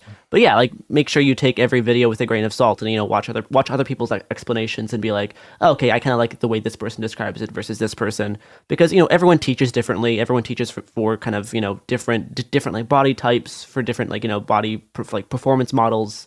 So because you can't just apply the same thing to everyone, because everyone's different. But the parkour wiki is a decent resource, and then there's YouTube is especially since the 2000s. There's been a plethora of content, most of it bad, but there's lots to at least look for. All right. Anything else y'all wanted to get into? Yeah, I wanted to kind of branch off of like the parkour discussion into kind of like the more kind of stealth-based discussion of kind of being aware of your presence in relation to other people. And Rick, I know you were talking about like the different like levels of stealth. Yeah, so you've got the combat training, which prevents you from getting killed or captured in the worst of scenarios. And then you have parkour that you can use to prevent the combat in the first place. And stealth is what you use to prevent the chase from happening in the first place. It's kind of a tree of I really don't want to have to fight someone, so I'm going to run away instead. I really don't want to have to run away from someone, so I'm just going to try not to be noticed by them instead. And that's been a lot of what my training in parkour has been focused around, is just staying de-escalated as possible with everything. Yeah, because me and Rick have focused most of our parkour training on stealth, as opposed to being super strong or super powerful. And stealth's always a really hard concept to talk about because it's kind of like nebulous in nature. Because like stealth isn't being invisible, right? It's not being totally unnoticed. It's wanting to craft the way you're seen in a specific way. Yeah. It's always been very difficult for me to explain what stealth is. The most recent definition that I've given for it is that everything that you do, everything that you are, gives off a certain amount of noise and a certain type of noise. So the way that you dress, you can dress in a very loud way with a high-vis vest, day glow colors, something that makes you really easy to notice. But if you're in the right environment, that might be the right type of noise to be making to blend into a crowd. Like a 3-piece suit is also a very loud outfit to wear. But if you're on the streets of New York, that's normal. If you come into a parkour gym wearing a 3-piece suit, it's very abnormal. So that's not the right type of noise if you're trying to blend in there. Yeah, a lot of it's about kind of constructing the way people see you based on what environment you're in and who you're trying to remain undetected from, right? Because I mean, they're like not even necessarily undetected, but just detected in a specific way.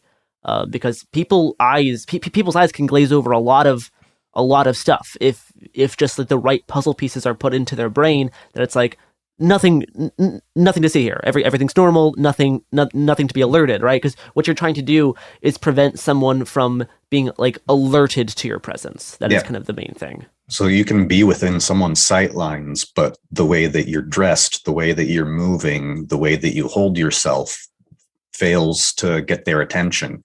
Their subconscious registers that you're there, but it doesn't register consciously to them that you're there. It's the gray man stuff that we were talking about with Chelsea, which again, there's like a very frustrating chuddy dimension to it. But the original idea before it got taken over as an entire fashion aesthetic was if you're going to make yourself prepared for bad situations, you don't want to wear a bunch of tactical gear. You don't want to be dressed in like 5'11" combat pants. You don't want to be carrying like military backpacks and like the cargo pants with the, clearly bulging with weaponry. You don't want to be open carrying a gun. You want to be dressed however is going to least set you apart from the crowd. And that is, as you said, going to vary. It's not a matter of like wearing all gray or wearing all black.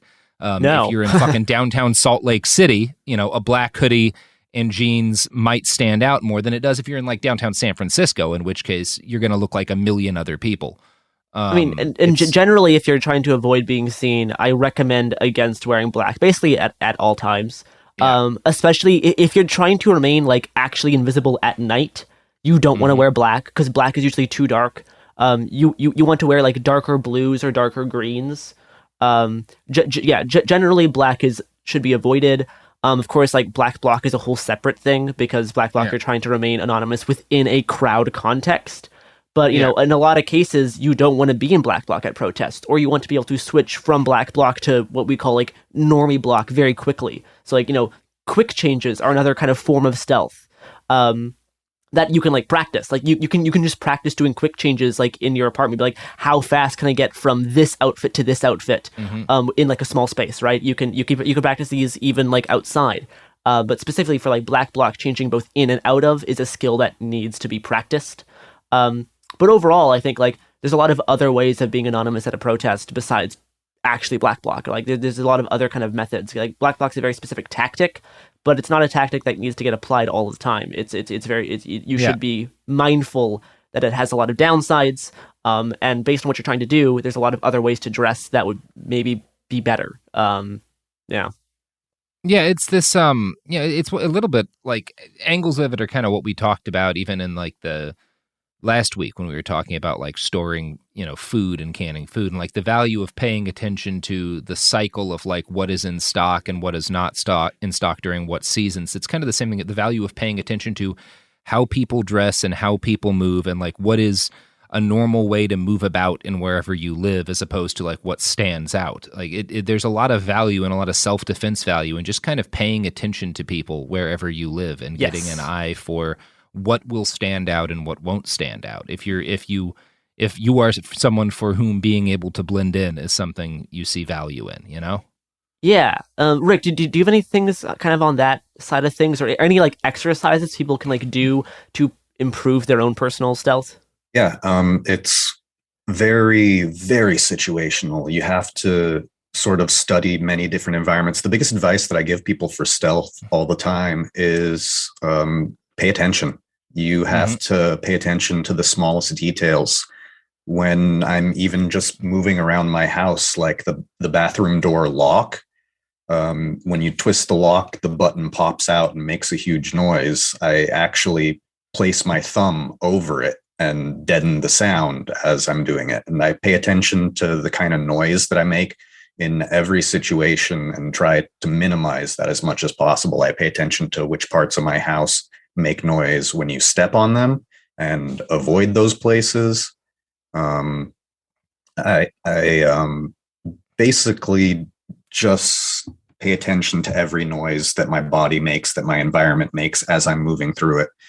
Also, you have to pay attention and study other people in different environments. You can go to a grocery store and watch the body language of the moms who are shopping with their kids, so that the people that normally you wouldn't pay attention to, pay attention to them because they're doing a good job of blending in if you're not normally paying attention to them. And then try to start mimicking their body language. What I'll do when I go out is I don't directly look at anyone, but I'm paying attention to if I'm being paid attention to, and give myself that conscious feedback and say, hey, I wasn't all that stealthy this time. I kind of stuck out. Yeah, practicing your peripheral vision is definitely useful for that. I mean, in terms of like exercises, just going to like parks or other places where there's a lot of people and like people watching and trying to figure out who does your eyes glaze over the most and what are they doing to cause that. I think one thing that me and Rick have talked about before is like every part of your body points somewhere. Like whether that be your eyes, your nose, your chin, your arms, your hips, your chest, your hands, all of these things point in a direction. And if you can figure out which direction you can point them to make people pay less attention to you, that's kind of one of the easier models of understanding how to like walk and move in a stealthy manner that I think, like out of all the different ways of thinking about it, I think that's the way that's helped me the most.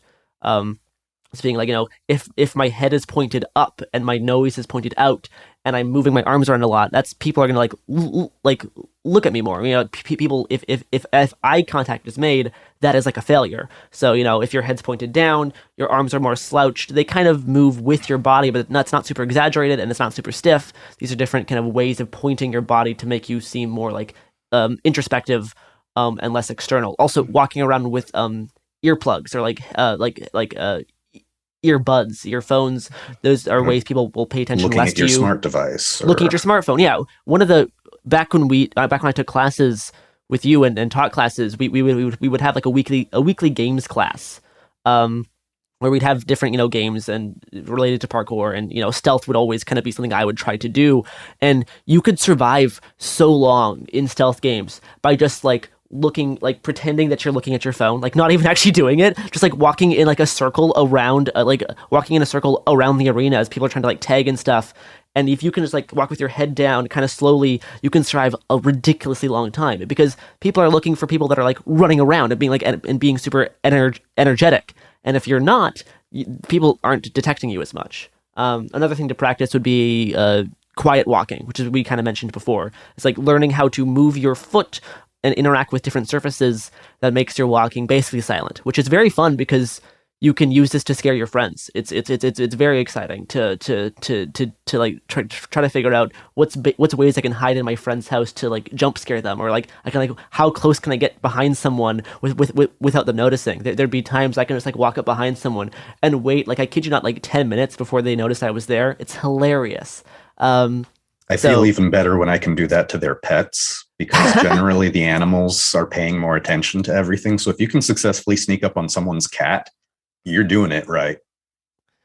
Yeah. Oh man, I do really enjoy stealth, and I'll be happy to practice it more regularly once the plague is over, if it's over.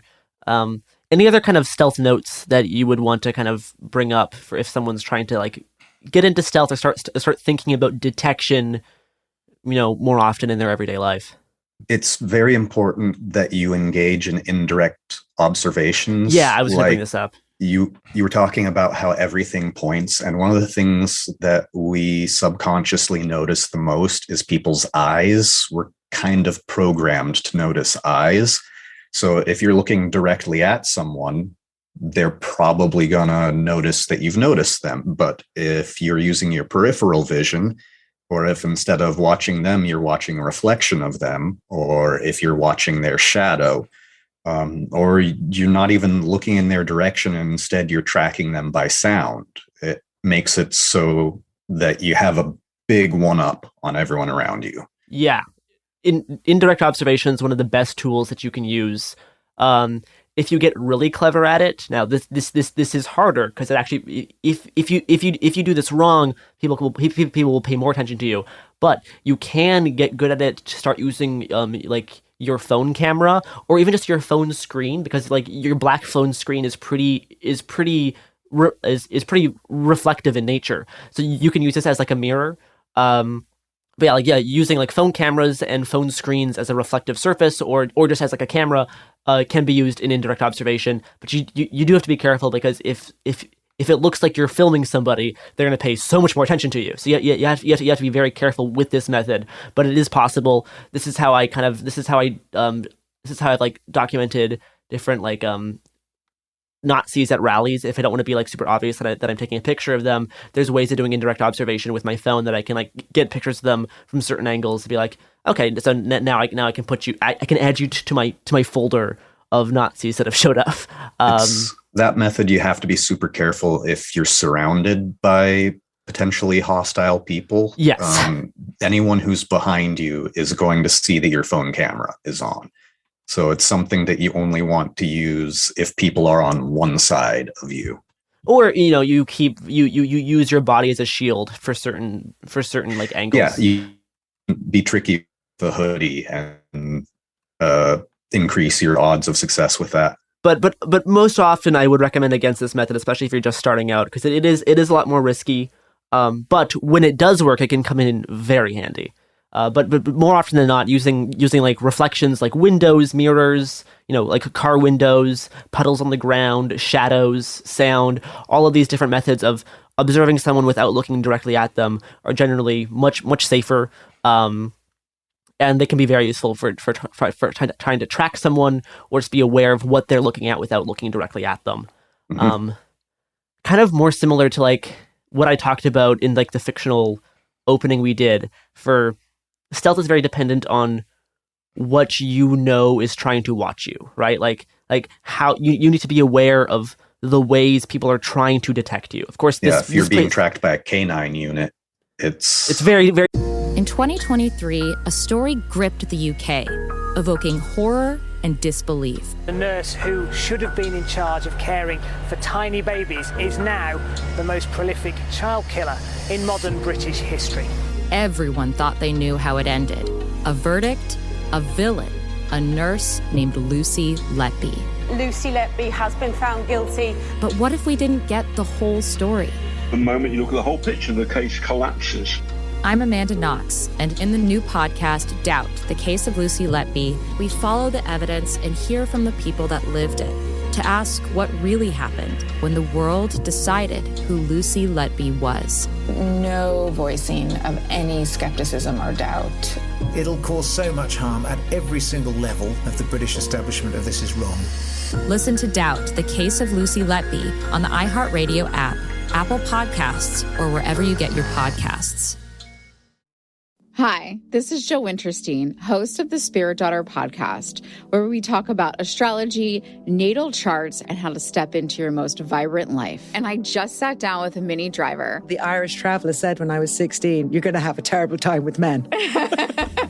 Actor, storyteller, and unapologetic Aquarian visionary. Aquarius is all about freedom loving and different perspectives. And I find a lot of people with strong placements in Aquarius are misunderstood. A Sun and Venus in Aquarius in her 7th house spark her unconventional approach to partnership. He really has taught me to embrace people sleeping in different rooms, on different houses, in different places, but just an embracing of the isness of it all. If you're navigating your own transformation or just want a chart-side view into how a leading artist integrates astrology, creativity, and real life, this episode is a must listen. Listen to the Spirit Daughter podcast starting on February 24th on the iHeartRadio app, Apple Podcasts, or wherever you listen to your podcasts.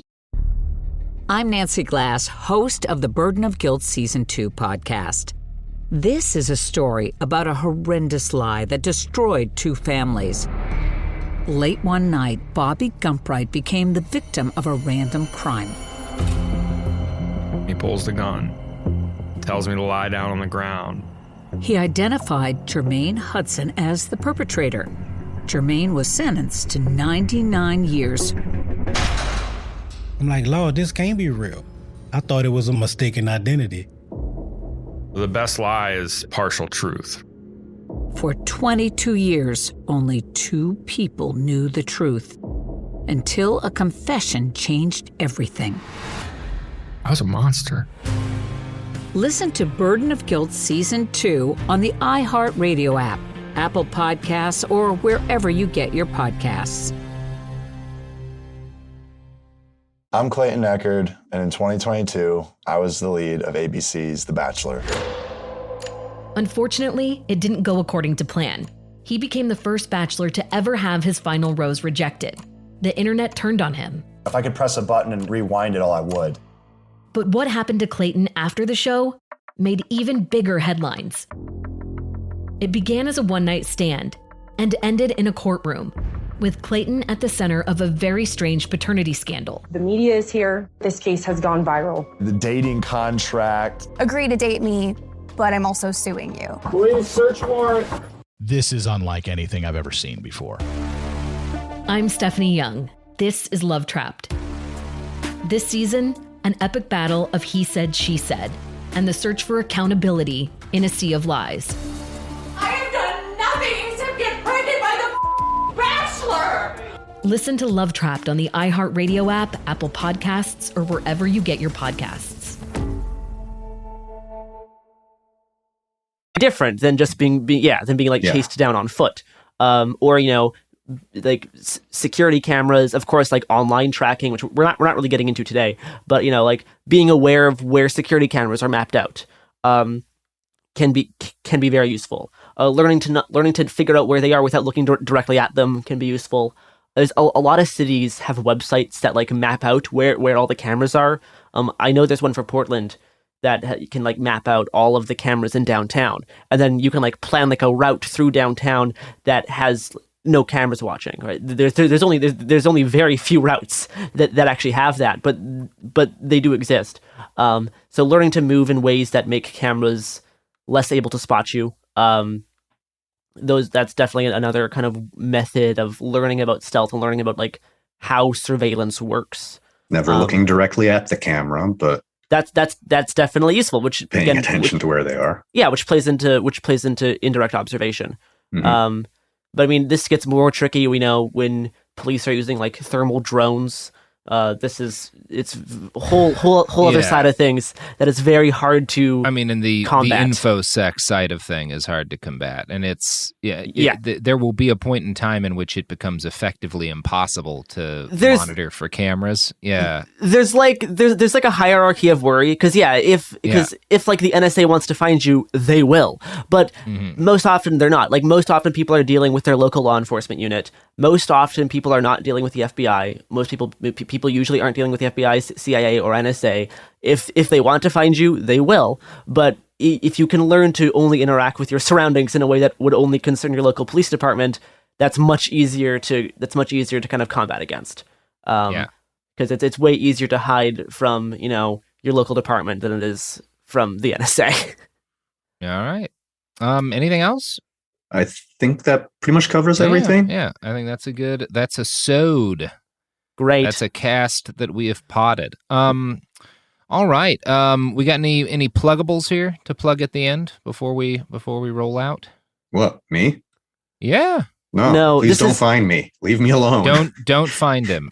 This is the most visible you've ever been. Yeah. So, is there any a fundraiser charity for someone else that you want to highlight? Not currently. No. Okay. You do try to be you do try to be a virtual ninja. All right. Well, I'll plug something. One of our fans is putting together a graphic novel about the famed anarchist militant of the Spanish Civil War, Buenaventura Durruti. So if you just go to type Durruti into Kickstarter, you'll find the graphic novel Kickstarter. Check it out. It's cool. Yeah, and I guess the other things I'll close with is learn to walk quietly, learn to observe your surroundings. Keep these practice things in with mind. Other people if you can. Practice with other people. Don't do this alone. It's really useful to have stealth be a collaborative process because stealth by itself isn't just about you. It's about you and your whole environment. Yeah, collaborate with the CVS clerk when you rob the CVS stealthily. That is a different podcast I'm working on. Is that how to the shoplifting cast? I mean, that is something I will pitch very soon. We have had trouble getting sponsors for the shoplifting podcast. I will tell you that it is difficult. If you could actually get CVS to sponsor that, big shoplifting. I mean, we are giving them a lot of free advertising. If it does happen. Yeah. Anyway, most people who shoplift also spend. That's true. That is one of the best ways to shoplift is to buy other things in the store. I'm already giving out advice. That is how I always shoplifted back when I shoplifted. Yeah, back when I did that 20 years ago. That's how I did it as well. I feel like if Sophie were here, she'd be trying to backpedal right now and stop you guys. No, Sophie supports shoplifting. This is a very pro shoplifting podcast. Anyway, that's the podcast.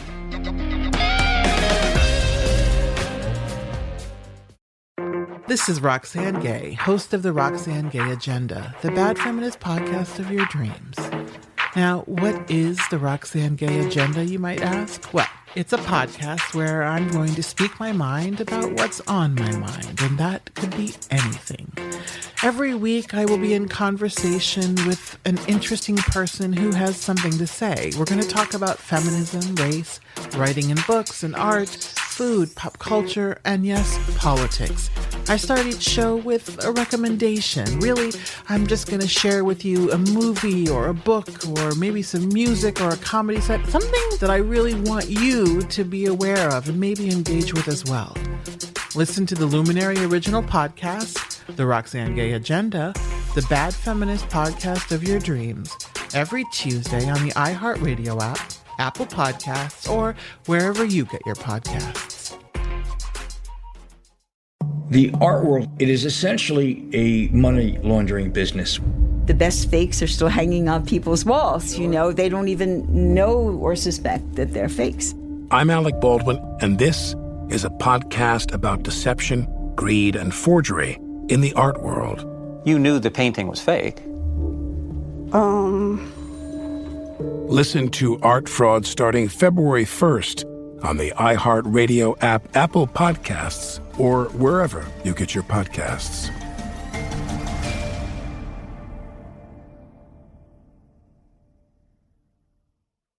Give us your attention, we need everything you got fast. Waiting on reparations, we be the illest podcast. Tune in every Thursday, politics and wordplay. We fight for the people cause they got us in the worst way. From the Hill to Brazil, Bombay to Kanye. From the left enclave to what the neocons say. Every Thursday, cop the heady conversation. And break us off with some bread cause we waiting on reparations.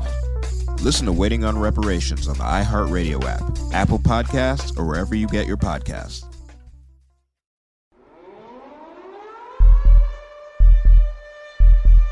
You were out of town when the last cop left Seattle.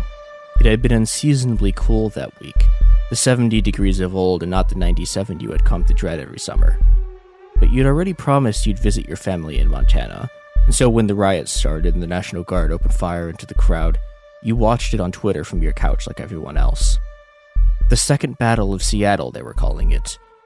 You wondered briefly what the first one was. There'd been fighting in Portland, too. Some kind of massacre in Oakland, and no one was quite sure what was happening in the Napa Valley. Couldn't be anything good, you thought. But it was Seattle everyone was talking about.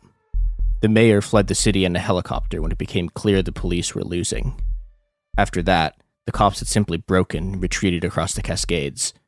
No one knew who was running the city now, and you sure as hell didn't want to be the one to find out. But after 2 weeks, you'd burned through every vacation day and every favor you'd ever accumulated at the hospital. And besides, the rent was due.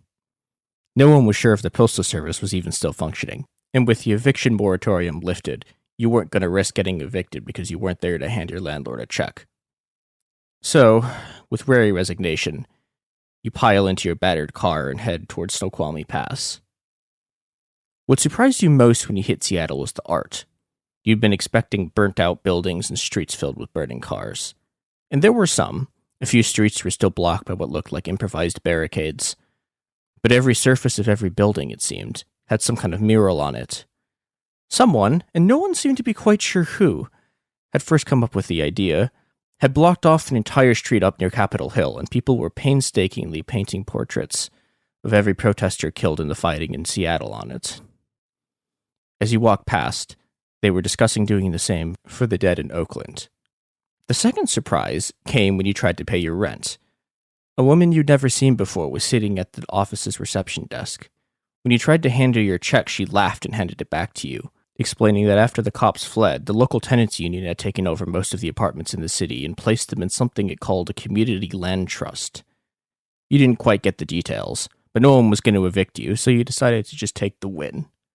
Besides, your friend had convinced you to do some childcare for the tenants union in college, and they always seemed like a decent sort, so there didn't seem to be any immediate cause for concern. The hospital was another matter entirely. From what you could gather, there had been some kind of labor dispute during the chaos. Management seemed to have fired a group of nurses for giving injured protesters shelter from the police. Your ward had already been understaffed due to COVID and budget cuts. Now, the situation was intolerable. Worse still, many of the senior administrators had fled the city with the police. No one seemed to know who was in charge, supplies were starting to run low, and with so many administrators missing and the insurance situation completely up in the air, on account of nobody being entirely sure if Seattle was even still part of the United States, it wasn't clear if anyone was going to get paid. So when a coworker pulled you aside and asked if you'd be interested in doing something about the management problem, you figured, what the hell, maybe it was time for a change.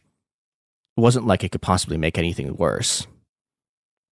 The fired nurses, it turned out, had started to set up a community health center with the help of the local neighborhood council.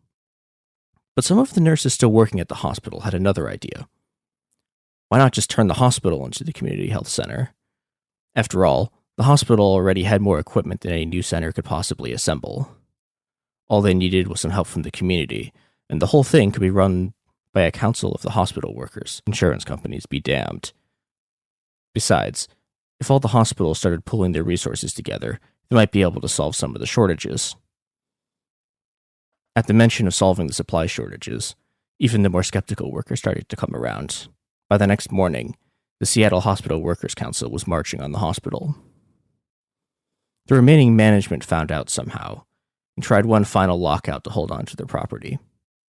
But as you saw yet another column of protesters joining the crowd surrounding the hospital, you knew this wasn't their city any longer. On April 18th, 2001, military police in the Kabylia region of Algeria shot an 18-year-old high school student. Almost immediately, hundreds of thousands of people took to the street, chanting, "You can't kill us, we are already dead," at the lines of policemen assembled to attack them.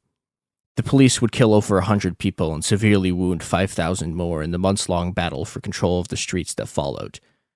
But protesters burned police stations, government offices, courts, and the offices of Islamic fundamentalist parties until the government agreed to give ethnic minority groups language and cultural rights. The hated military police were driven from the region entirely, and so few regular police stations survived the uprising that the regular police likewise ceased to function across broad swaths of Kabylia. They were replaced on a local village level by self-organized security committees, which would assemble on the rare occasion trouble emerged. Contrary to the expectations of the state, crime plummeted. But the Algerian government otherwise continued to function as usual for over a decade, until the local government in a small region called Barbacha attempted to rig their local elections.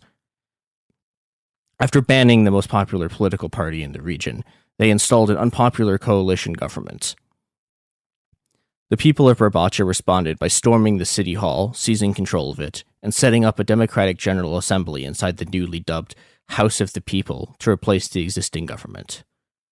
This was dual power in its original sense, a council of the people facing off against an increasingly illegitimate parliamentary representative in a struggle for control over the fate of a new society.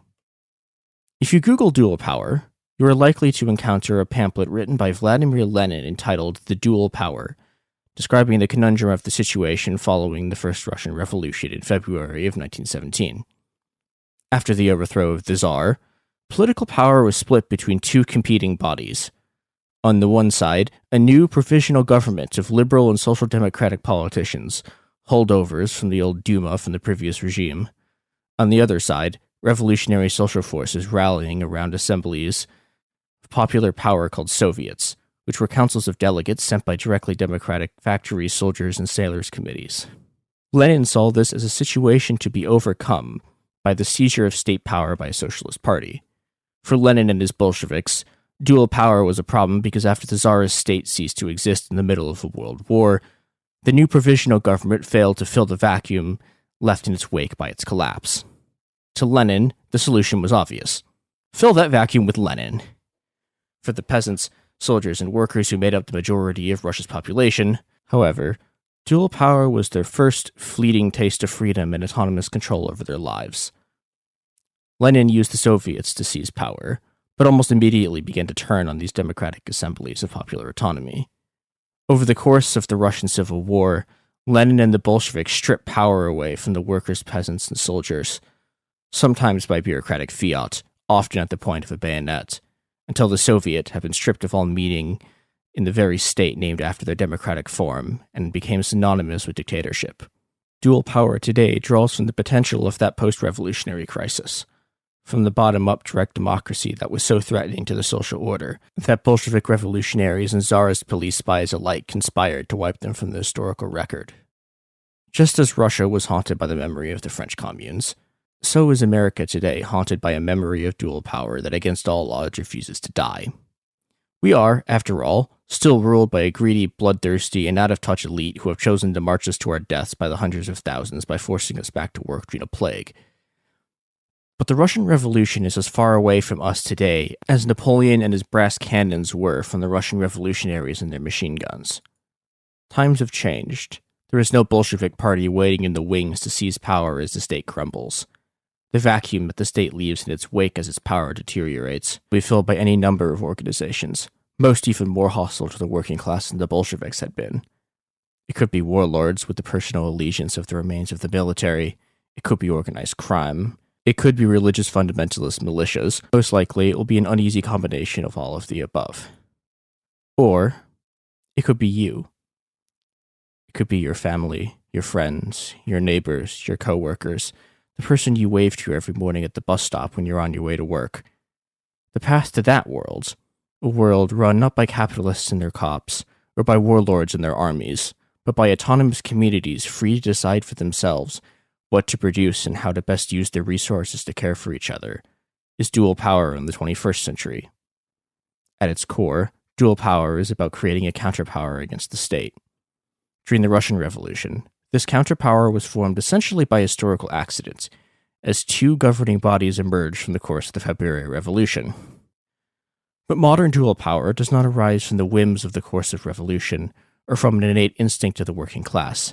It is something we build together by creating organizations that resist the power of the structures of violence, capitalism, racism, homophobia, and the state, name a few, that control this world. Dual power organizations can take many forms, from tenants' unions to debtors' councils, childcare cooperatives to land occupations, workers' councils to rank-and-file labor unions, mutual aid networks to community self-defense organizations. These organizations seek to build autonomy from and against capitalism and the state. Alone, they are no match for the state's raw power to inflict violence and corporate control over our resources. But by joining together to form federations and pooling their resources and expertise to coordinate their efforts, they can become a powerful enough force to challenge the state both directly and indirectly. These dual power organizations are designed to be the state's successor. As the industrial workers of the world famously put it, they form the structure of the new society in the shell of the old. In order to fulfill that task, they take the shape of the new society they seek to create. Academics call this prefigurative politics, organizing that employs the values and organizational structures that they seek to create in the world. As we will discuss in the next episode, there are right-wing forms of both dual power and prefigurative politics. But for most of the people who employ it, prefigurative politics means creating direct democratic institutions without bosses, managers, bureaucrats, or a party apparatus. The means of creating the new world are thus the same as the ends. Dual power organizations serve multiple purposes. Their long-term goal is to replace the state and the corporation with free and autonomous forms of organization, ones organized and powerful enough to protect themselves and manage the logistical challenges of a new world where previous forms of organization and power no longer exist. But even reaching a point where this is remotely plausible requires not just the painstaking construction of counterpower and organization out of a fragmented American population. It requires a profound cultural transformation in how we make decisions.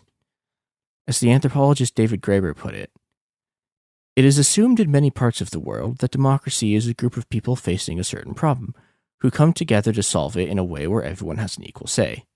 It's true that most Americans think of themselves as living in a democratic country, but when was the last time that any Americans actually sat down and came to a collective decision? Maybe if they were ordering pizza, but basically never. Dual power organizations thus also serve as schools for democracy where people can learn, experiment with, create, and spread their own forms of democracy and collective decision-making. When these spaces of democratic experimentation are functioning properly, their very organizational structure serves as a kind of recruitment tool. This was the original theory behind Occupy Wall Street, that democracy and the experience of autonomy were contagious and would spread rapidly as more and more curious people experienced it for themselves.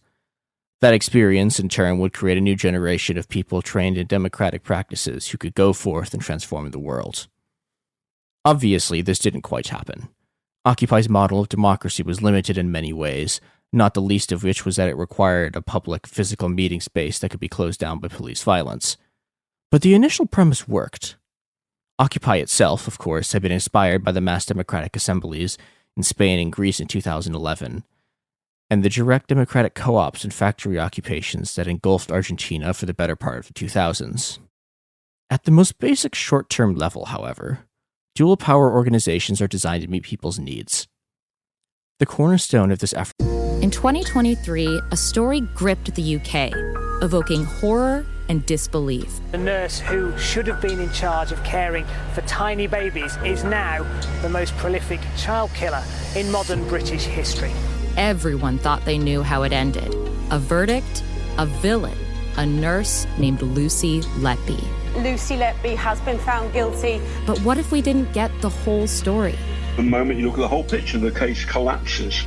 I'm Amanda Knox, and in the new podcast, Doubt, the Case of Lucy Letby, we follow the evidence and hear from the people that lived it to ask what really happened when the world decided who Lucy Letby was. No voicing of any skepticism or doubt. It'll cause so much harm at every single level of the British establishment of this is wrong. Listen to Doubt, the Case of Lucy Letby on the iHeartRadio app, Apple Podcasts, or wherever you get your podcasts. Hi, this is Jo Winterstein, host of the Spirit Daughter podcast, where we talk about astrology, natal charts, and how to step into your most vibrant life. And I just sat down with Minnie Driver. The Irish traveller said when I was 16, you're going to have a terrible time with men.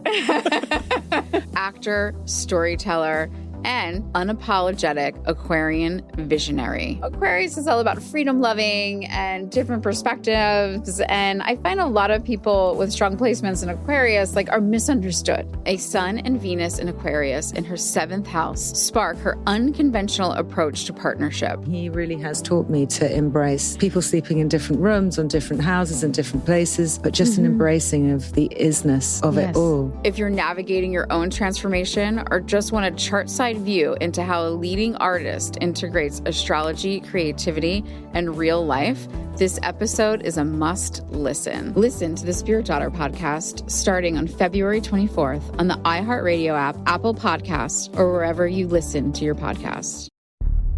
I'm Nancy Glass, host of the Burden of Guilt Season 2 podcast. This is a story about a horrendous lie that destroyed 2 families. Late one night, Bobby Gumpright became the victim of a random crime. He pulls the gun, tells me to lie down on the ground. He identified Jermaine Hudson as the perpetrator. Jermaine was sentenced to 99 years. I'm like, Lord, this can't be real. I thought it was a mistaken identity. The best lie is partial truth.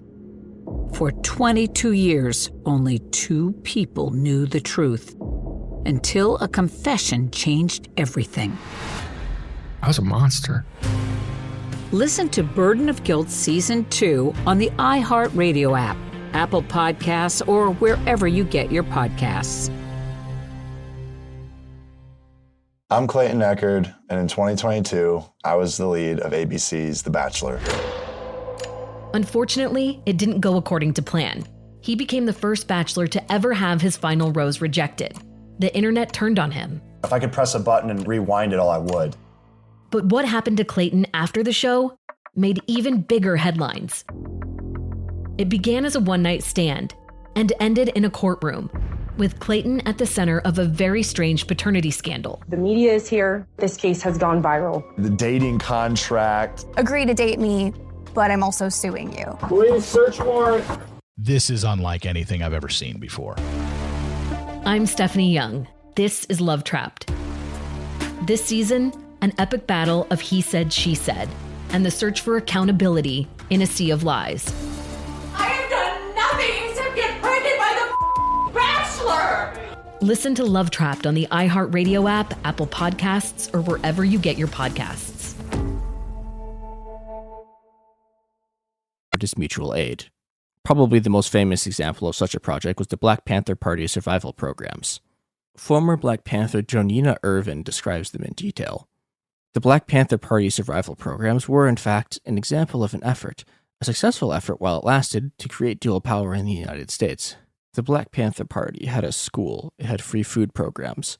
One of its most respected survival programs was a breakfast for children, which was overall a response to hunger and poverty in the country, particularly among poor, low-income Black people. We had free medical clinics in Winston-Salem, North Carolina. We had free ambulances, free pest control, free shoes. We had free busing to prison programs, legal aid programs to help people get attorneys who needed them. And we had a program that was called the SAFE Program, Seniors Against a Fearful Environment, in which we provided free transportation and escort service to senior citizens who needed to get out and take care of their errands, their business. They were often being attacked, so this was a form of protection for them. The Panthers were able to grow their influence by keeping their communities safe, healthy, cared for, and increasingly autonomous from the state. But most importantly, they were able to keep people alive. As Black Panther's co-founder Huey P. Newton famously said, "These survival programs satisfy the deep needs of the community, but they are not solutions to our problem. That is why we call them survival programs, meaning survival pending revolution." The existence of the survival programs themselves reflect the necessity of keeping people alive, especially people who the state would rather kill or leave to die, for building any kind of power. But these programs are also necessarily insufficient. No mutual aid program, no autonomous project, no liberated territory can provide for the entire community while the corporations, capitalists, and state maintain their stranglehold over the resources and production capacity that the working class collectively created over centuries of grueling labor and struggle. Dual power, more than just survival, is about building the counterpower to take it back. Building power is what draws the line between what is and isn't dual power. Growing food for you and your friends may cut down on bills and make some killer pesto, but it's not necessarily challenging the capitalist system. Autonomy for its own sake is not necessarily dual power. If it doesn't actively aid in struggle, or better organize the community, then from the perspective of building counterpower, that autonomy is meaningless. Making food for striking workers to allow them to stay on strike longer is building dual power, where simply producing it for general consumption is not. While dual power organizations necessarily serve the needs of the community, they must also be able to pivot and attack the state and capital and provide solidarity and mutual aid to those in their community who are already in struggle, or they simply aren't dual power organizations at all. The simplest solution to this problem, of course, is to organize around a specific side of resistance. Organizations that build up the capacity to fight can emerge from almost anywhere. The Symbiosis Research Collective described how dual power organizations emerged from Palestinian prison organizing during the First Intifada, an uprising against the Israeli government in the late 1980s. Most discussion of the First Intifada focuses on the role of mass protest in making Palestinian society ungovernable for the Israeli occupying forces. Less discussed is the role of community organizations of mutual aid and confederated participatory democracy in making such mass protest possible.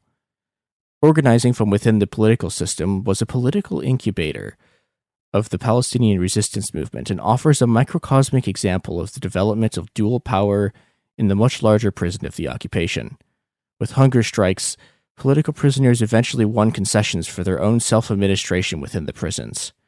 They assembled structures of political organization and representation, forced prison authorities to recognize them as representatives, and developed a division of labor around hygiene, education, and other daily tasks. Palestinian prisoners described this arrangement as internal organization, similar to the concept of dual power. Even in the least free of circumstances, these prisoners carved out space for self-governments and created the preconditions for revolutionary struggle. Prisoners taught and studied everything from Palestinian history to Marxist political economy, often from 8 to 14 hours per day. As freshly educated and trained political activists were released back into society, the resistance movement was galvanized. Illiterate teenage boys arrested for throwing stones re-entered the fray months later as committed, competent organizers who had studied movement building, strategic resistance, and dialectical materialism. Meanwhile, the organizing context outside of the prison transformed dramatically. Saleh Abu Laban, a Palestinian political prisoner from 1970 until 1985, stated, "When I entered the prison, there wasn't a national movement. There were only underground cells that performed clandestinely. When I got out, I found a world full of organizers, committees, and community institutions. Central to this new world of community organizing was the Palestinian labor movement. Unions were formed out of workers' places of residence rather than workplaces because migrant labor was prevalent and Palestinian unionism within Israel had been criminalized. Unions then formed strong alliances with local organizations in the national movement. With rapid growth in the early 1980s, labor unions found it necessary to decentralize and democratize their structures to become more resilient as Israeli repression intensified against union leaders and organizers. These local unions were networked together through the Palestinian Communist Party and the Workers' Unity Bloc, creating a web of labor organizers and community groups that linked their class struggle to the larger project of national liberation. This wave of resistance, carried out largely outside the purview of the major Palestinian political parties, showed that even communities in the most dire circumstances can assemble astounding levels of organization and resistance. As was also true in the United States, although today the memory of these prison radicals is largely forgotten, Palestinian organizing emerged from the sites of deepest oppression in their society. But this kind and level of organization is not just the property of the left. And in part 2, we'll see what happens when the right gets a hold of it.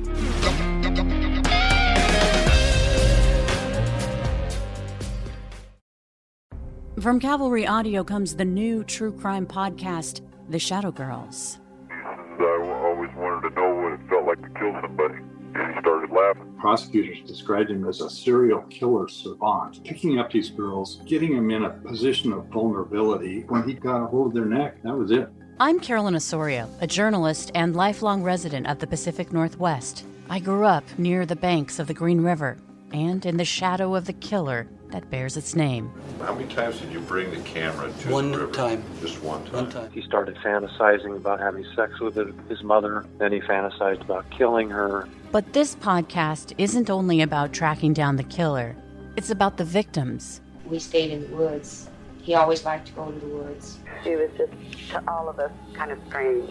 You know how he feels about prostitutes? Listen to The Shadow Girls on the iHeartRadio app, on Apple Podcasts, or wherever you get your podcasts. Hi, I'm Robert Sex Reese, host of the Dr. Sex Reese Show. And every episode, I listen to people talk about their sex and intimacy issues, and yes, I despise every minute of it. I mean, she made mistakes too, right? That's I mean, true. She did kill everyone at her wedding. But hell is real, we're all trapped here, and there's nothing any of us can do about it.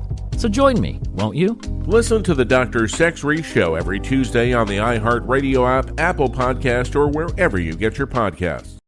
Hi, I'm Robert Lamb. And I'm Joe McCormick, and we're the hosts of the science podcast Stuff to Blow Your Mind, where every week we get to explore some of the weirdest questions in the universe. Like, if sci-fi teleportation was possible, how would it square with the multitudes of organisms that inhabit our human bodies? Can we find evidence of emotions in animals like bees, ants, and crayfish? How would an interplanetary civilization function? Does free will exist? Stuff to Blow Your Mind examines neurological quandaries, cosmic mysteries, evolutionary marvels, and the wonders of techno-history. Basically, this show is the altar where we worship the weirdness of reality. If anybody ever told you you ask the weirdest questions, it is time to come join us in the place where you belong, the Stuff to Blow Your Mind podcast. New episodes publish every Tuesday and Thursday, with bonus episodes on Saturdays. Listen to Stuff to Blow Your Mind on the iHeartRadio app, Apple Podcasts, or wherever you get your podcasts.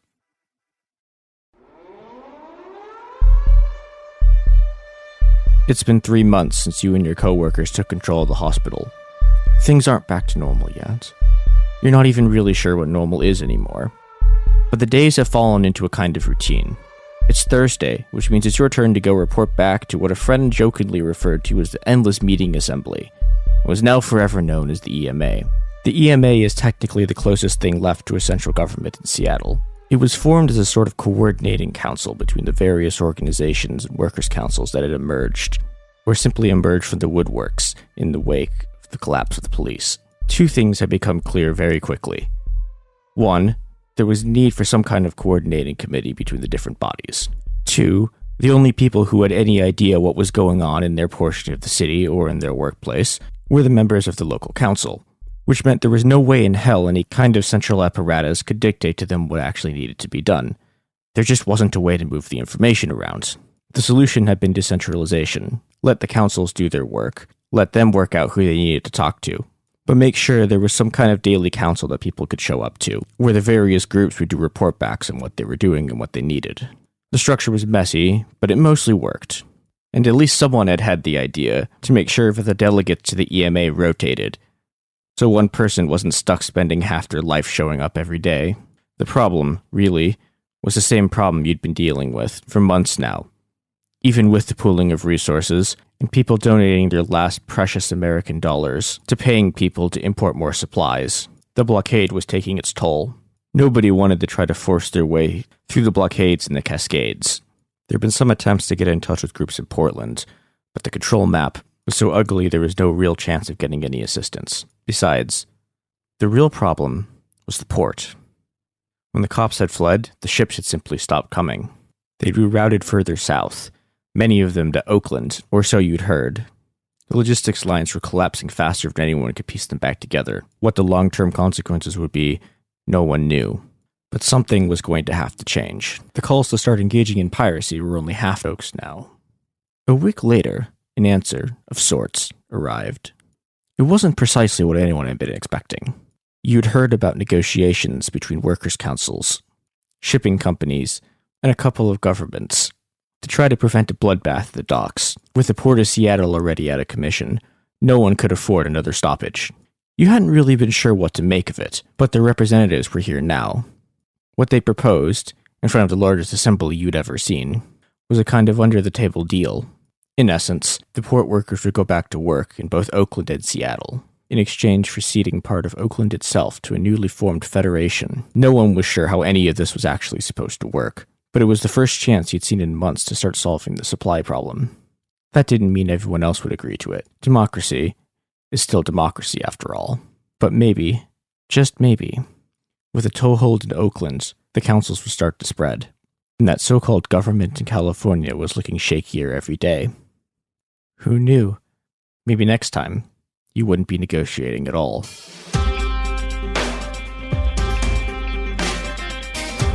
In March of 2004, American occupation forces in Iraq attempted to shut down the newspaper of a Shiite cleric named Muqtada al-Sadr. The Americans had expected Sadr to simply fold under the weight of the coalition's pressure.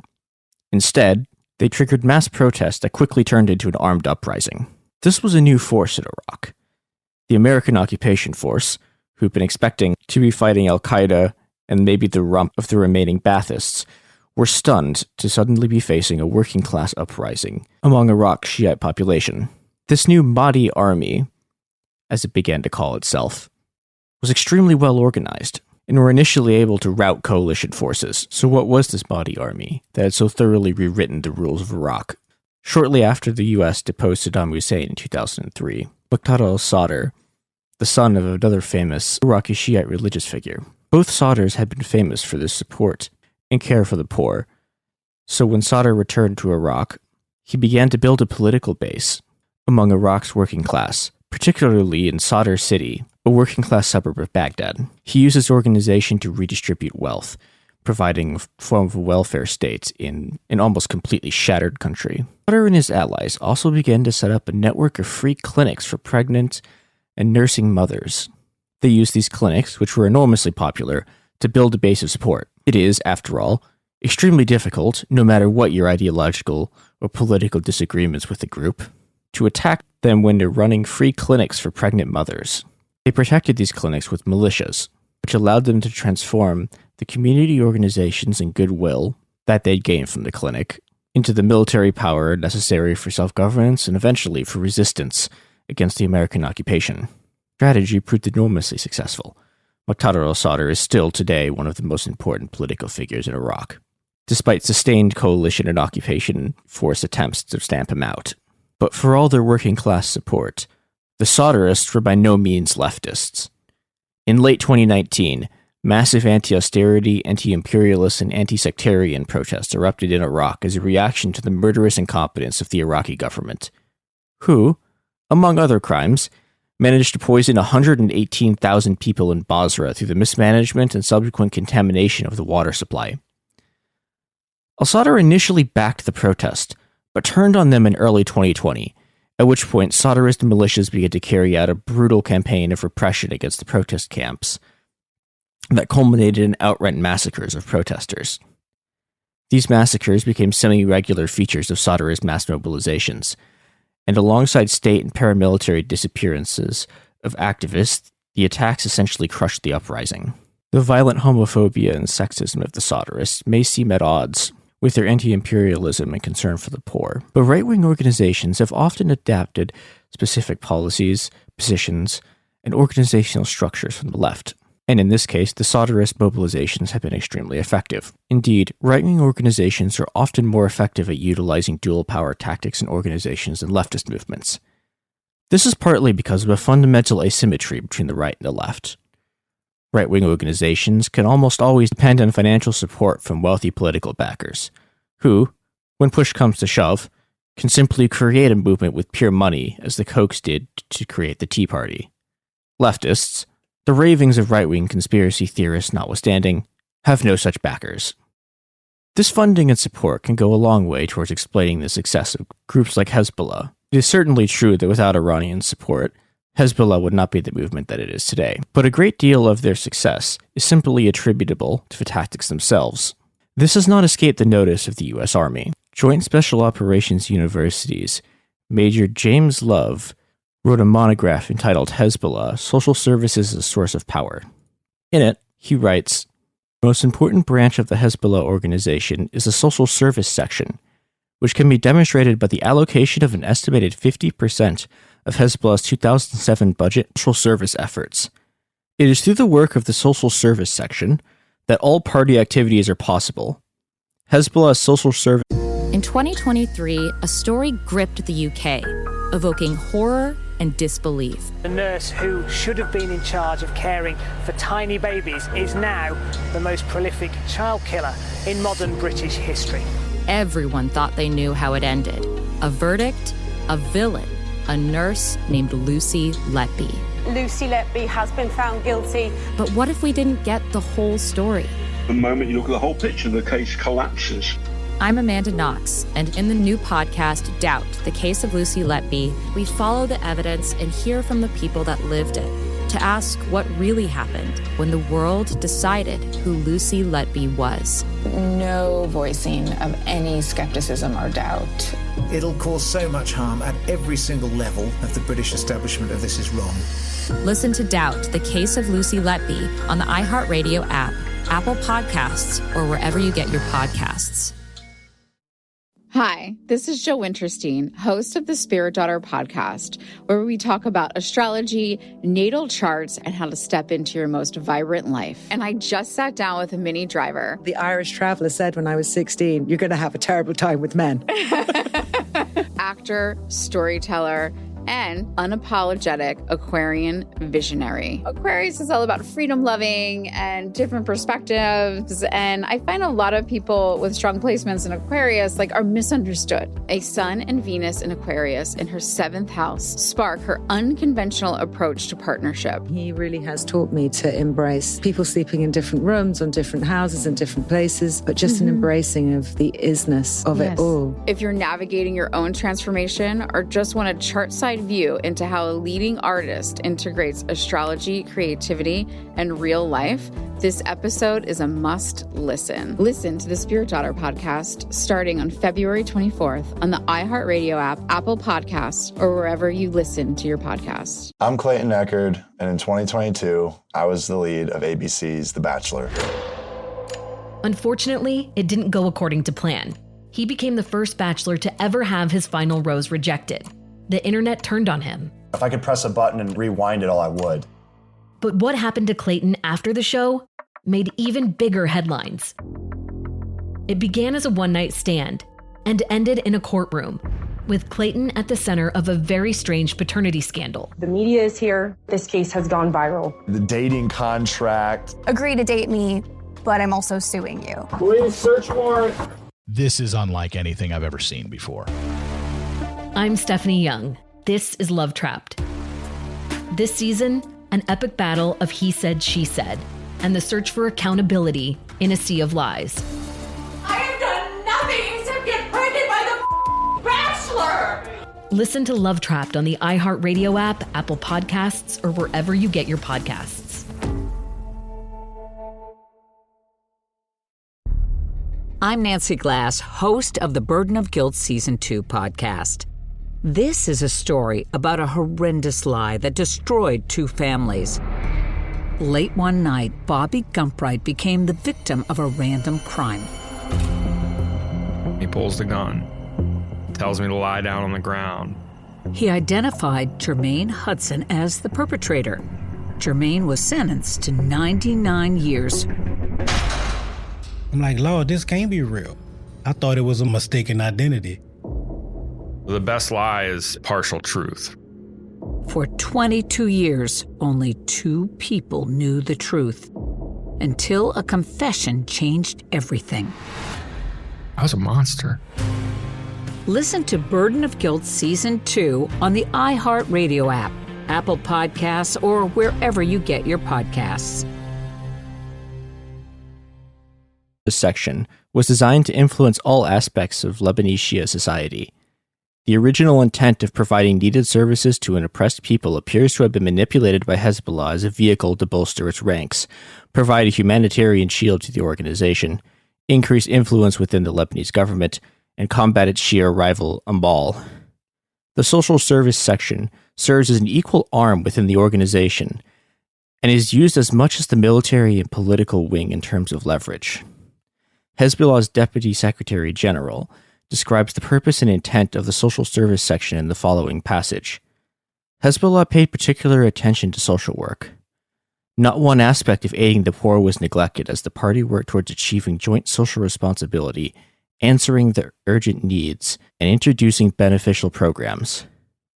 Such work was simply considered party duty, and concentrated effort towards raising funds and making available social service resources served towards achieving these goals. The party worked to the best of its capacities, cooperating with official institutions to respond to societal needs.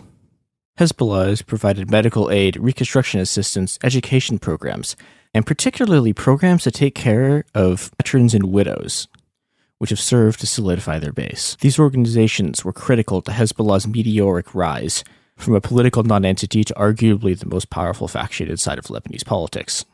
Hezbollah's state within a state, as it's become known, was capable of even resisting the Israeli army. Major Love's frustration with the inability of the American army to either deny Hezbollah's own aid efforts or replicate them in a way that could strengthen American power are testaments to the effectiveness of such a technique and the dangers they pose to the American imperial and state project. One of Love's major concerns is that American aid programs are simply caught up in red tape. They're unable to respond as fast as community-led efforts, which means that those efforts will get off the ground faster, get to the scene faster, and thus reap the political benefits. When the state is unwilling or unable to provide services, especially in the wake of disasters, it leaves a power vacuum for organizations to exploit. You may not have heard of the RSS before. It's a paramilitary group affiliated with India's ruling party, the BJP, and counts among its members India's Prime Minister Modi. It's also probably the world's largest fascist organization. The RSS was founded in 1925 as a group nominally dedicated to protecting and promoting Hindu interests. What this means in practice is that the RSS is dedicated to creating a Hindu state and maintains and promotes a violent hatred of Muslims that results in RSS members being at the forefront of anti-Muslim pogroms. The RSS's pre-World War II leaders were open admirers of Hitler and Mussolini, and while they eventually abandoned those positions at the start of World War II, the RSS's politics have remained thoroughly fascist. In the intense communal rioting that both preceded and followed the partition of India and Pakistan after independence, which saw mass population transfers of Hindus and Muslims and the death of somewhere between 200,000 and 2 million people, the RSS established itself as a protector of Hindu refugees against Muslim violence, provided protection and aid to those trying to survive the chaos. The goodwill this generated, however, collapsed after a former RSS member did the single most famous thing anyone associated with the RSS has ever done: assassinated Gandhi. The RSS was almost immediately banned, but in light of the terrible PR you get when you're associated with killing Gandhi, the RSS became increasingly involved with disaster relief. Over half a century of painstaking organizing, it created schools and youth programs to spread its influence and use them to fuel further anti-Muslim violence. In 2001, the organization gained national acclaim for its response to a massive earthquake in Gujarat. The RSS heavily emphasized the non-discriminatory nature of their aid work and their propaganda. But in reality, many of the villages the RSS had rebuilt after the devastation had been transformed into miniature versions of the fabled Hindu state that the RSS seeks to impose on all of India. Strategically, this should look familiar to us now. It's essentially a fascist form of prefigurative politics. The RSS used the earthquake to build the structure of the new Hindu society in the shell of the old. The BJP's dominance over Indian politics, while led by a member of the RSS, and the brutal crackdowns Modi carried out in Kashmir, are a bloody testament to the success of their strategy. Christian fundamentalist organizations have also been extremely effective in utilizing their own form of right-wing prefigurative politics, though in a somewhat different way than the RSS. Their new world is defined above all by theocratic, patriarchal authoritarianism. Like the radicals at Occupy, the religious right was operating off of a form of contagion theory that exposure to their social organizations and forms would essentially be contagious and spread. But the Christian right's preferred form is the patriarchal family, which serves as a microcosm of the kind of hierarchy, and patriarchal violence that dominate their long-dreamed-of theocratic society. The Christian right would instill these values into their children and send them off into the world to propagate their ideology. Ettinger, an expert on the Christian right, wrote this about the second phase of the strategy. In 1975, several church leaders came up with a new approach, identifying 7 spheres of culture to focus on, one after another, to try to bring about the lasting change and have a significant impact on the superstructure of American culture. Lauren Cunningham, founder of Youth with a Mission, a Christian missionary group coordinating international and national mission trips for young Christians, describes these 7 areas as such. These are the areas you can go on as missionaries. Here they are. First, it's the institution set up by God first, the family. After the family was the church, or the people of God. The third was the area of school or education. The fourth was media, public communication in all forms, printed and electronic. The fifth was what I call celebration, the arts, entertainment, sports, where you celebrate within a culture. The sixth would be the whole area of the economy, which starts with innovation in science and technology, productivity, sales, and service. The whole area. We often call it business. But we leave out something. We leave out the scientific part, which actually raises the wealth of the world. Anything new, like making sand and chips for a microchip, that increases wealth in the world. And then, of course, prediction sales and service helps to spread the wealth. And so the last area was the area of government. This is a neat encapsulation of the right's prefigurative politics. Start first with the family, and then with the church, then reshape school and education, and mass media in their image, and from there you can begin to take the entire economy. Churches have also long used aid programs to proselytize, and also expand their control over the population, which becomes dependent on their aid. In the places where the left has failed to provide for their community, the far right has stepped in, and has been able to rapidly and effectively reshape the political landscape. This does not mean, however, that they can't be beaten. Cooperation Jackson has offered one of the most powerful visions of dual power in the modern U.S. A product of the New African People's Organization and the Malcolm X grassroots movement's Jackson Kush plan, Cooperation Jackson has put forward a radical and democratic model of dual power with the aim of turning over control of the land and the means of production to Jackson's black working class and allowing it to achieve its own self-determination.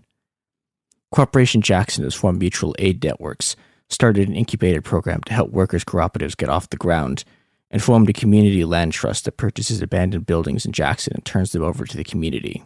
They've also, somewhat unusually, wound up engaged in the electoral process after the untimely death of ally and Jackson Mayor Chokwe Lumumba, which led to the election of his son, Chokwe Antar Lumumba.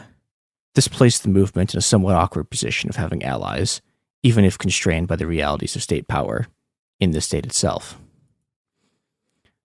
But politics in the real world is never as clean as the models we create to describe it. It is only in our ability to adapt to the changing conditions of struggle while maintaining our political principles that we can build the new world in the shell of the old. And we can build it. The question is simply, will we?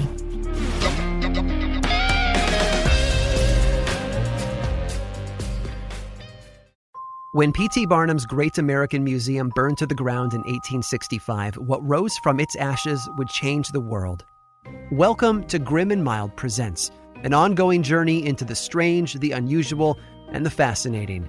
For our inaugural season, we'll be giving you a backstage tour of the always complex and often misunderstood cultural artifact that is the American Sideshow. So come along as we visit the shadowy corners of the stage and learn about the people who were at the center of it all. In a place where spectacle was king, we will soon discover there's always more to the story than meets the eye. So step right up and get in line. Listen to Grim and Mild Presents now on the iHeartRadio app, Apple Podcasts, or wherever you listen to podcasts. Learn more over at grimandmild.com/presents. I'm Eve Rodsky, author of the New York Times bestseller Fair Play and Find Your Unicorn Space. activist on the Gender Division of Labor, attorney, and family mediator. And I'm Dr. Aditi Narukar, a Harvard physician and medical correspondent with an expertise in the science of stress, resilience, mental health, and burnout. We're so excited to share our podcast, Time Out, a production of iHeart Podcasts and Hello Sunshine. We're uncovering why society makes it so hard for women to treat their time with the value it deserves. So take this time out with us. Listen to Time Out, a Fair Play podcast on the iHeartRadio app, Apple Podcasts, or wherever you get your podcasts.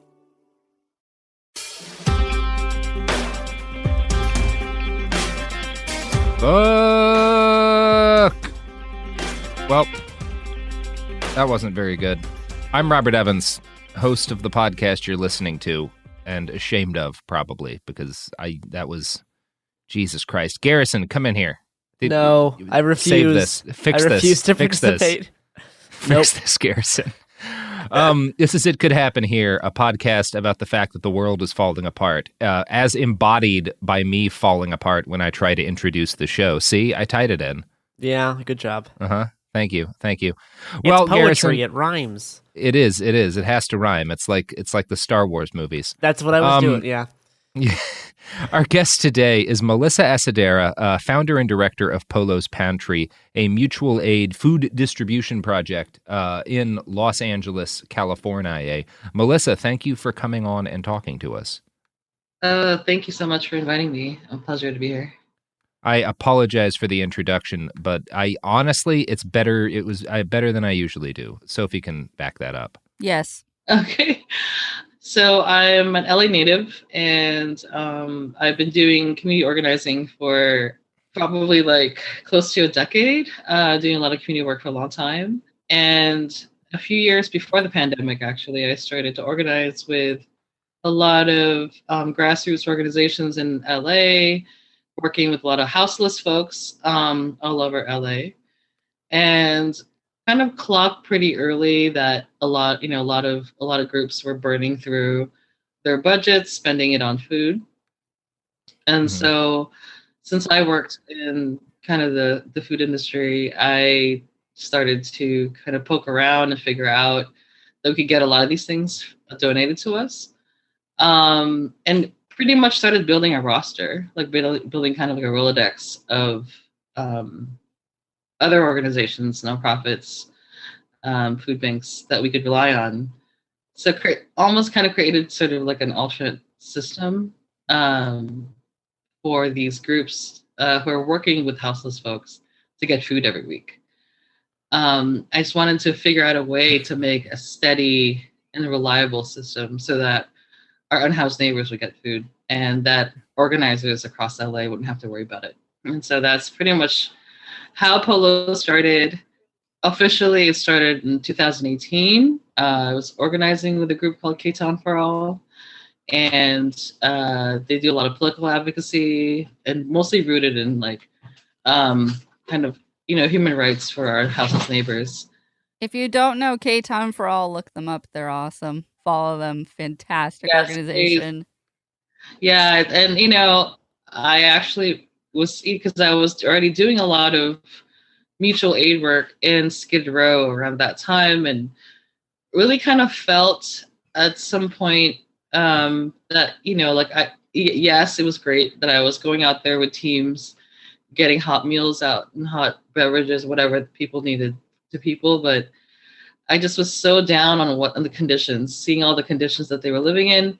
And I just wanted to meet other activists and other folks who could really figure out how you connect people to services and just really, anyone working in policy that's really changing things for people out there. And so I wanted to take sort of my advocacy and like my work a step further and connect it with activists all over LA. And so that's sort of like my org is really rooted in a lot of activism and organizing. So I see a lot of, I'm not sort of your standard kind of org or nonprofit. I really see things through the lens of as a community organizer. And so that's why our work just pretty much exploded during COVID. So. I'm kind of interested for starters because this is a mutual aid project as opposed to kind of a charity project. And what do you see as being the dividing line there?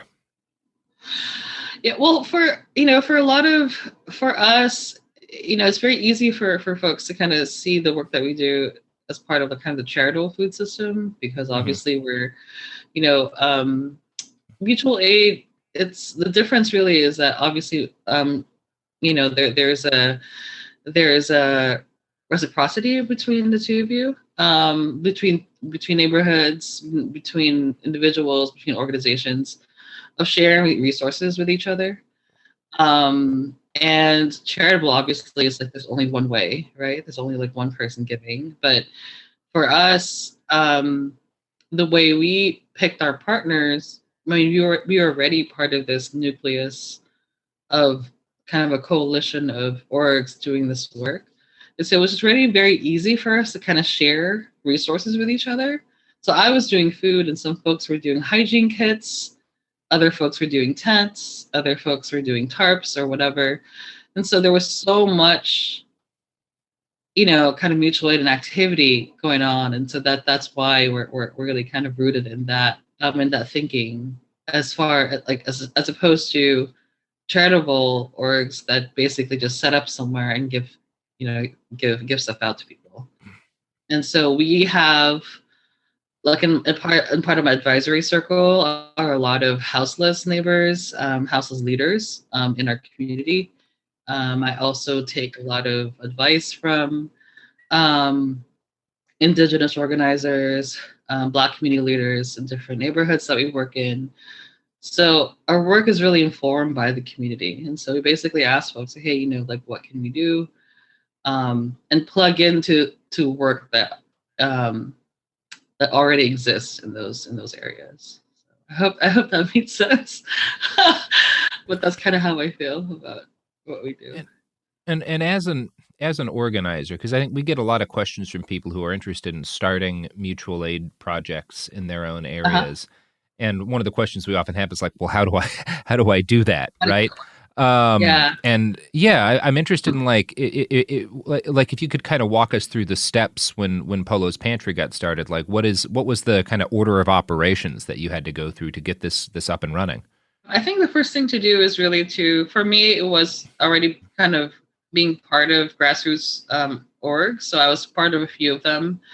And so it's really important to kind of identify the needs of a community first before setting up your org. So I feel like I already had an idea of what certain orgs needed, which areas, how many.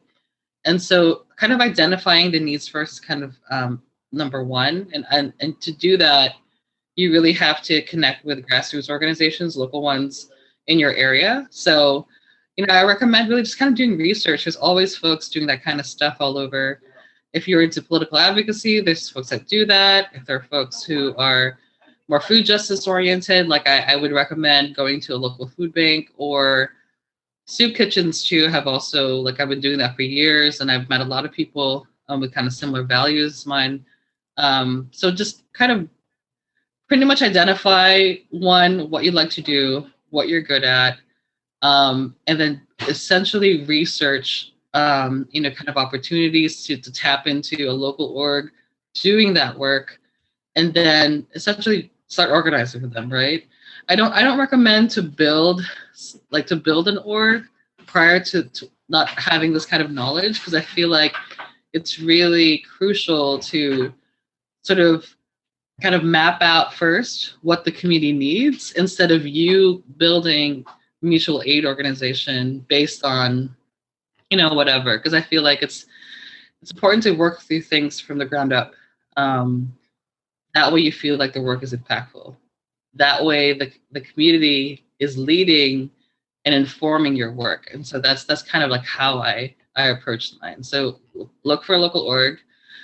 So kind of sit in organizing for a little bit. And then from there, once you guys identify what it is, and start to kind of have an idea of the demand or the need in that area, then start to reach out to, say, for me, for food, a lot of local chains will pretty much, if you tell them what you're doing, a lot of them will support you. So I started with just going literally to my local Ralph's and telling the manager there, like, hey, this is what I'm doing. I'm starting this org. I wasn't Ralph's being a local grocery store in like the Yes. Los Angeles area. Yes, sorry. A lot of I didn't know what Ralph's was before I moved to LA, so I just wanted to be like, she's not just like rolling over to her buddy Ralph's house and be like, you got some food? Yeah, sorry. Yeah, so that Ralph's out here in LA. So Kroger, most places. Yeah, it's more or less Safeway. Kroger. Yeah. Yeah. I will warn folks that not everyone is down for that kind of stuff, but somehow you'll really end up on one that's really, that is really kind. I think most folks have to realize that this kind of work it doesn't happen overnight. Like building a reliable network of people to donate to you takes time. So, but I think if you hit kind of larger chains, you will get you'll start to get a steady supply from them. Do you have any kind of advice for when you're actually approaching, manager at a Ralph's or something, somebody who works for, like, what do you have, like, I don't know, not like a script, but kind of a rough guide to, like, here's how I try to start these conversations. Here's some ways I try to phrase for things, because that could be useful for folks. I actually have like a form letter so I could share later. Maybe you can share. Oh, yeah, that would be great. Yeah. That they can use to, if they're going to solicit folks with that stuff, and I think a lot of mutual aid organizations do have that kind of literature, that kind of forum. So I think just basically kind of letting them know who you are, who you're serving, how often, which demographic is going to. That's usually really important. What helped me though was I was as I started to get more serious about doing the food work, I connected to some community partners, and I actually turned Polos into a fiscally sponsored org. So we moved from being just fully grassroots to being fiscally sponsored. That basically means we're operating under the 501c3 number of another organization, of a larger organization. So that opened so many opportunities for us. It really allowed us to be able to access larger amounts of food and really help out a lot of smaller orgs that needed to get their food programs off the ground. And so that is something I recommend if people are serious about it, to find a community partner who is an established 501c3 that they trust, to see if they can sign on to be a fiscal sponsor. That I think is one of the quickest ways to be able to really kind of establish yourself as far as getting larger amounts of food. And by that I mean getting pallets of food, not just cases, but literally pallets of food delivered to wherever you are. As soon as we did that completely changed the game. And I think I did that because I knew I had so many friends who were doing mutual aid that needed just so much stuff, from groceries to fresh produce, and it didn't stop in food. We were getting hand sanitizer, we were getting tents, we were getting all sorts of stuff, and so that's what I recommend for folks who are serious about food, is to really, again, start to build a relationship with local businesses that they like, food businesses, and really telling people, this is what I'm doing. If you are willing to support us, like, this is, these are the days that we need food, or whatever, or these are the times that we'll need food, and just let them know that you're happy to like pick it up, or that you're happy to, because there's I think, at least for California, we're starting to change law, like policy and law behind food waste. And so I think something's going to change in January of 2022, where a lot of food waste is basically going to decrease, because it's going to be much more difficult. The city is going to make it much more difficult for businesses to just get rid of stuff. they're really pushing them to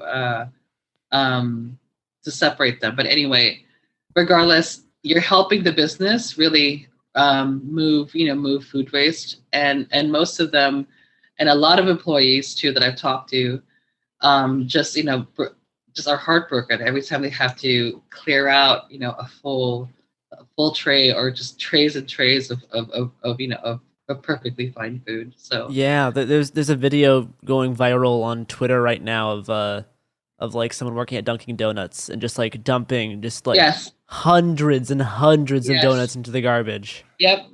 And that happens every single day. I have friends who used to work at Whole Foods, and they would tell me just how heartbreaking it was, just the massive amount of food that's being wasted out there. Yeah, it's evil. It's evil. It's a thing that in the more difficult days ahead, as things like wheat in a lot of areas, the crop was half of what it normally is this year. That's going to continue. One day we will look at videos of Dunkin' Donuts dropping an entire day's worth of donuts into the trash and use it as a pretext to bring executives to trial. And it's going to be like a war crime. No, it really is. I mean, honestly though, as someone in food, the food system is changing massively in so many ways. I feel like the one kind of good thing that happened in the pandemic is that lawmakers were able to identify that the way SNAP or CalFresh, pretty much food stamps were not enough really to to feed families and feed people. It's not nearly enough though, but at least it kind of pushes the needle to where we need it to go. And I think having been so focused and so in the center of mutual aid work in LA, I'm able to kind of broadly tell lawmakers too that, hey, there's so much need out there, but the community themselves have built alternate food systems to be able to to care for themselves. I feel like my hope really is to be able to kind of hyper localize our food systems. That way, neighborhoods and really communities are essentially dictating their own needs. They're basically bringing in the resources that they want. They're bringing in the kind of food that they want, and really just working towards real kind of food sovereignty, where people are able to get the resources themselves. And for me, I feel like mutual aid scares a lot of people because, again, it really is the sort of the reason why a lot of communities were able to survive COVID. We're still doing it. And we still are. Yeah. We still are. We're so deep in it. And even I try to tell students too, mutual aid isn't just food or whatever. It's also say your dad has a pickup truck and your neighbor needs to move, I don't know, their dining room table across town. That is a form of mutual aid. Or there's so many things that, especially a lot of immigrant communities that I work with, this form of care, community care, has existed forever. And it's just somehow elevated itself during the pandemic because, as we know, the safety net just wasn't enough. It really didn't help it didn't really help a lot of communities. And so this system essentially kept people afloat. And now we're trying to figure out how to really create better ways to sustain it and to really create better ways to get the resources directly to communities that need them. So that's kind of where I'm at. I'm working with other folks trying to figure out how to keep this sustainable and really have more agency over what kind of food and what kind of aid they want. How have people that have been needing to access the mutual aid and the food, how have they been learning about your organization? I think honestly, all this stuff really happened by word of mouth. I think because I was already part of this huge coalition that's part of that Sophie knows, K-Town for All. There's a group called Street Watch. There's a group called Ground Game. There's a group called there's all these different folks that basically are in our wide coalition.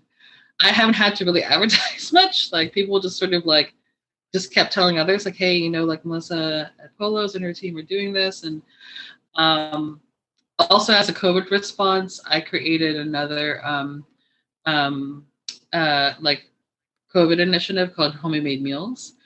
And that is in partnership with another organization called EX. And so as of today, I think we're close to 75,000 meals. Wow. That's all community led. Yes. So we since March of 2020, we essentially created a system where we work with people who are cooking homemade meals in their homes and connecting them to drivers. And so we have about 6 different org partners. So one of them is obviously it's the same people: K-Town Street Watch, Covenant House. They work a lot with homeless youth. LA Can, they're in Skid Row, and a bunch of other mutual aid groups in different areas of LA.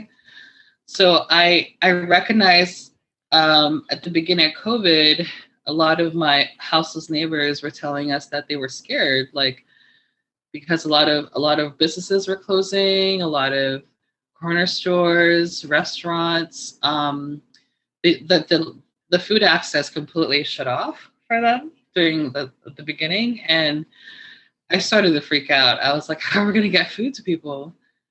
And so some friends who run kind of like a youth focused org, wanted to activate their community. They're like, hey, how can we help? What can we do? And so we created this program basically that, figured out like, okay, well, a lot of people want to volunteer, but they can't leave home. So why don't they cook meals at home? And then we'll just pair them with drivers who can pick it up safely. And so we just started doing that. We created a system and I think I thought we were just going to do it for 2 months, but now we're 19 months later, 70. Oh, geez. 75,000 meals, over 1,000 volunteers. It's been wild. Actually, Jamie, friend of Loftus, Jamie Loftus, friend of the pod, and hot dog expert. She'd be angry if we didn't state that. So Jamie actually is one of our OG cooks. She started with homemade meals from the very beginning. She's kind of one of our. That's kind of how we know her. It's because she found that program. And it's been wild. It's been so amazing to really activate so many people across LA to cook for our houseless neighbors. And so I haven't even fully digested, our team hasn't even fully digested the real impact of that, but it's been 75,000 meals made by the community for our houseless neighbors. So that's, so that, I don't know, I feel like, and I truly believe there's just so much power in the people, and really trying to figure out ways to continue to create better systems where we can redirect those resources, totally. to us, and really kind of break down these systems where, because even people were telling me, folks who are in these sort of big institutions, food institutions who've been around for decades, or even folks from running food orgs since the 80s, were how are you able to move so fast? I'm like, that's mutual aid. That's mutual aid. Our ability to not have to run through so much bureaucratic crap and red tape is a reason why we were able to create such huge impact, because people believed in what we did and helped support us, funded us, and we essentially just hit the ground running. We're able to figure out what people needed on the ground and just got it to them. That's it, and we'll figure out if we don't have it, we're gonna keep, we'll ask around for folks who have it. There's a group called SELA. They're in Silver Lake. and my friend Kat, who's one of the co-founders, they also work with houseless folks, and they do incredible work, like, you know, providing showers, providing hot meals, providing wraparound services for folks. She was great at getting hygiene kits. And so that was our mutual aid between each other. Like, she needed hot meals, so I gave that to her on Saturdays, and then I needed like hygiene kits. And so and that's kind of like the basis of mutual aid. Yeah, exactly. Like, I literally will give her 200 meals, she'll give me 200 hygiene kits. And that was like that throughout the pandemic. Like, we just would share resources, and people thought we were this huge org, but essentially it was just, you know, really like our friends and I talking to each other, like, hey, what do you have today? What do you have coming in today? And we just essentially kind of built this sort of cloud-like sort of inventory, right? So it's like Polos has 1,000 meals, and like Sila's got 500 hygiene kits, and like, you know, Streetwatch has like 50 tents and like 100 tarps. So it's like we're like, hey, you know, there's a houseless man on the corner of like Sunset or whatever that needs like blah, blah, blah. And so we essentially just, you know, just grab and go. Like, Polos has meals, and like Streetwatch has tents, and like K-Town's got like the tarps. So we all just, again, beautifully just sort of started to like build this sort of cloud-like inventory of stuff. And it just worked, and it's still working. So, and it's consistent, like, is what you were bringing up at the beginning, is talking about how consistent you've able to have done this work, which is, if you're an LA resident, you know that, you know, the city's support is never consistent. so having that consistency is so vital. Yes. And impressive. No, thank you. No, it's a lot of hard work. There's so much that people don't see. Obviously, there's so many things that people don't see. There's a lot of organizing behind it. There's literally a lot of community building. A lot of meetings, yeah. I think the bulk of mutual aid is relationships and trust. You know, like that's really it. That's how you breathe life into your system. And it's like, you know, you have to continue to like nourish your relationships, you know, between yourself and other organizers, between yourself, if you're running an org, between yourself and another org. And really that's how we've been able to, you know, to reach so many people, is because we focus on making sure that, you know, it's so easy to burn out in this work. But again, we also have to make sure that we take care of each other. And we focus on making sure that we're checking on each other too. And so you know, it's hard to fully explain how to even teach that, you know, how to properly build relationships. But I feel like that's such a key part of creating a really robust mutual aid network. And that's at least the experience that we had, you know, for Polos. Yeah, the work that you've done and what you've been able to accomplish is very impressive, and is something that a lot of people can aspire to. Is there any like resources online that you can point to if someone's wanting to get into this type of work, or any kind of like advice to get started in your own city, or to like look for stuff that's doing the similar that's doing a similar thing? Wow. Let's see. Who has, gosh, that's a really, really, really good question. Well, first, I hope that people have read Mutual Aid by Dean Spade. Sure. That's a really good book. And from there, I would read the Black Panther social programs. Yep. I get a lot of my my inspiration from there. And really that's really those two things to kind of start as sort of like your primers. And then if you want to kind of get deeper into food justice, there's a really good book I read years ago. I think it's literally called Food Justice 101. Okay. Let me see. It's literally called Food Justice 101. Yeah, there's quite a few, but that's one, and then there's one book I read called More Than Just Food. And then it's written by, I'll give you guys my top 5, and that really kind of helps sort of like shape my thinking on food justice. So it's written by a guy named Garrett Broad, and he essentially like kind of lays out sort of how the industrial food system kind of created this huge crisis that we're in, and like how there's really kind of an abundance of food everywhere, but obviously it's just not getting distributed. Yes, exactly. And so and it also kind of lays out how food justice activists who are in mostly low-income communities of color help really build community-based kind of solutions to these problems. And so that's really kind of where my thinking and my lens comes from, is because I am a child of LA, I'm able to understand what different neighborhoods need because I either grew up there, worked there, have family there, went to school there, or just have friends or other organizers who live there. And so say if, I didn't grow up in Boyle Heights, but I have friends who did.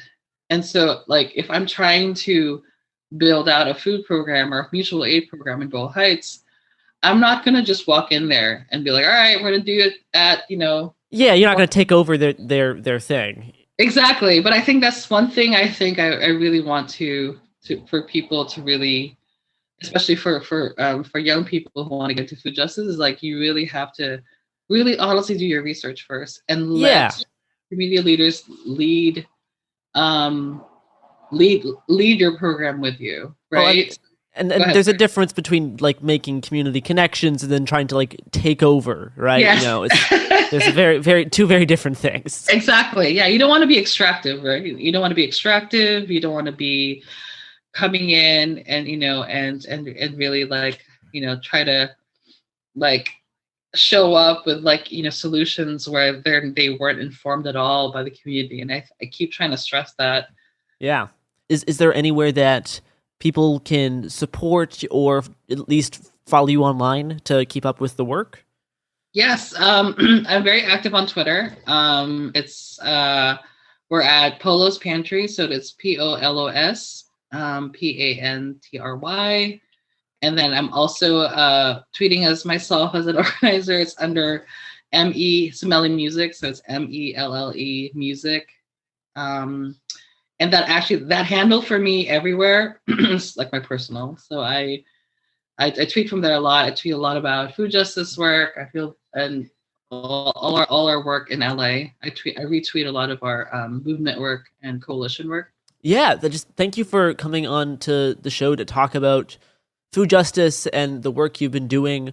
It's great to hear more examples of people from around the country and then hopefully around the world getting involved in this type of work. Anyway, I think that it wraps up us today.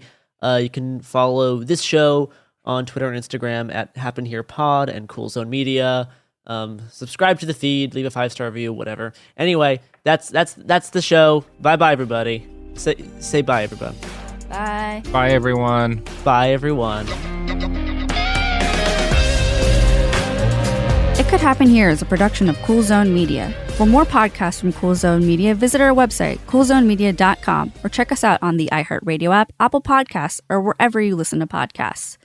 You can find sources for It Could Happen Here updated monthly at coolzonemedia.com/sources. Thanks for listening. Hey, we'll be back Monday with more episodes every week from now until the heat death of the universe. Conquer your New Year's resolutions with the Before Breakfast podcast. In each bite-sized daily episode, you'll learn how to make the most of your time with practical tools to help you feel less busy and get more done. Listen to Before Breakfast on the iHeartRadio app or wherever you get your podcasts. On April 4th, 1968, Dr. Martin Luther King was shot and killed in Memphis. A petty criminal named James Earl Ray was arrested. Case closed. Right? James Earl Ray was a pawn for the official story. Some of the evidence, as far as I was concerned, did not match the circumstances. This is the MLK tapes. The first episodes are available now. Listen on the iHeartRadio app, Apple Podcasts, or wherever you get your podcasts. Here's to the great American settlers, the millions of you who settled for unsatisfying jobs because they pay the bills. Of course, there is something else you could do if you got something to say. Start a podcast with Spreaker from iHeart and unleash your creative freedom. Maybe even earn enough money to one day tell your old boss, "Hey, I'm no settler. I'm an explorer." Spreaker.com. Spreaker. Hustle on over today. A BetterHelp ad. We get it. February is full of flowers, candy, and, of course, lots of talk about relationships. It can feel like everyone else has it all together in their love lives. But the truth is, we're all still figuring it out. Whether you're working on your marriage, navigating the dating apps, or prioritizing staying single, no matter where you are, you're right on time. Therapy can help you find your way and take some of the pressure off yourself so you can determine what you want, what feels heavy, and how you can feel lighter. Just a little bit of outside perspective from a professional can lead to new understanding and a lot of progress. So the next time you're feeling iffy about your love life, try therapy with BetterHelp and see where it takes you. And remember, you're right on time. Visit BetterHelp.com for 10% off. That's BetterHelp.com. This is Special Agent Regal, Special Agent Bradley Hall. In 2018, the FBI took down a ring of spies working for China's Ministry of State Security, one of the most mysterious intelligence agencies in the world. The Sixth Bureau podcast is a story of the inner workings of the MSS and how one man's ambition and mistakes opened its vault of secrets. Listen to The Sixth Bureau on the iHeartRadio app, Apple Podcasts, or wherever you get your podcasts. Hi, it's Jill Winterstein, host of the Spirit Daughter podcast, where we talk about astrology, natal charts, and how to step into your most vibrant life. And today I'm talking with my dear friend, Krista Williams. It can change you in the best way possible. Dance with the change, dance with the breakdowns. The embodiment of Pisces intuition with Capricorn power moves. So I'm like delusionally proud of my chart. Listen to the Spirit Daughter podcast starting on February 24th on the iHeartRadio app, Apple Podcasts, or wherever you listen to your podcasts. I'm Amanda Knox, and in the new podcast, Doubt, The Case of Lucy Letby, we unpack the story of an unimaginable tragedy that gripped the UK in 2023. But what if we didn't get the whole story? Evidence has been made to fit. The moment you look at the whole picture, the case collapses. What if the truth was disguised by a story we chose to believe? Oh my God, I think she might be innocent. Listen to Doubt, The Case of Lucy Letby on the iHeartRadio app, Apple Podcasts, or wherever you get your podcasts. This is an iHeart podcast. Guaranteed Human.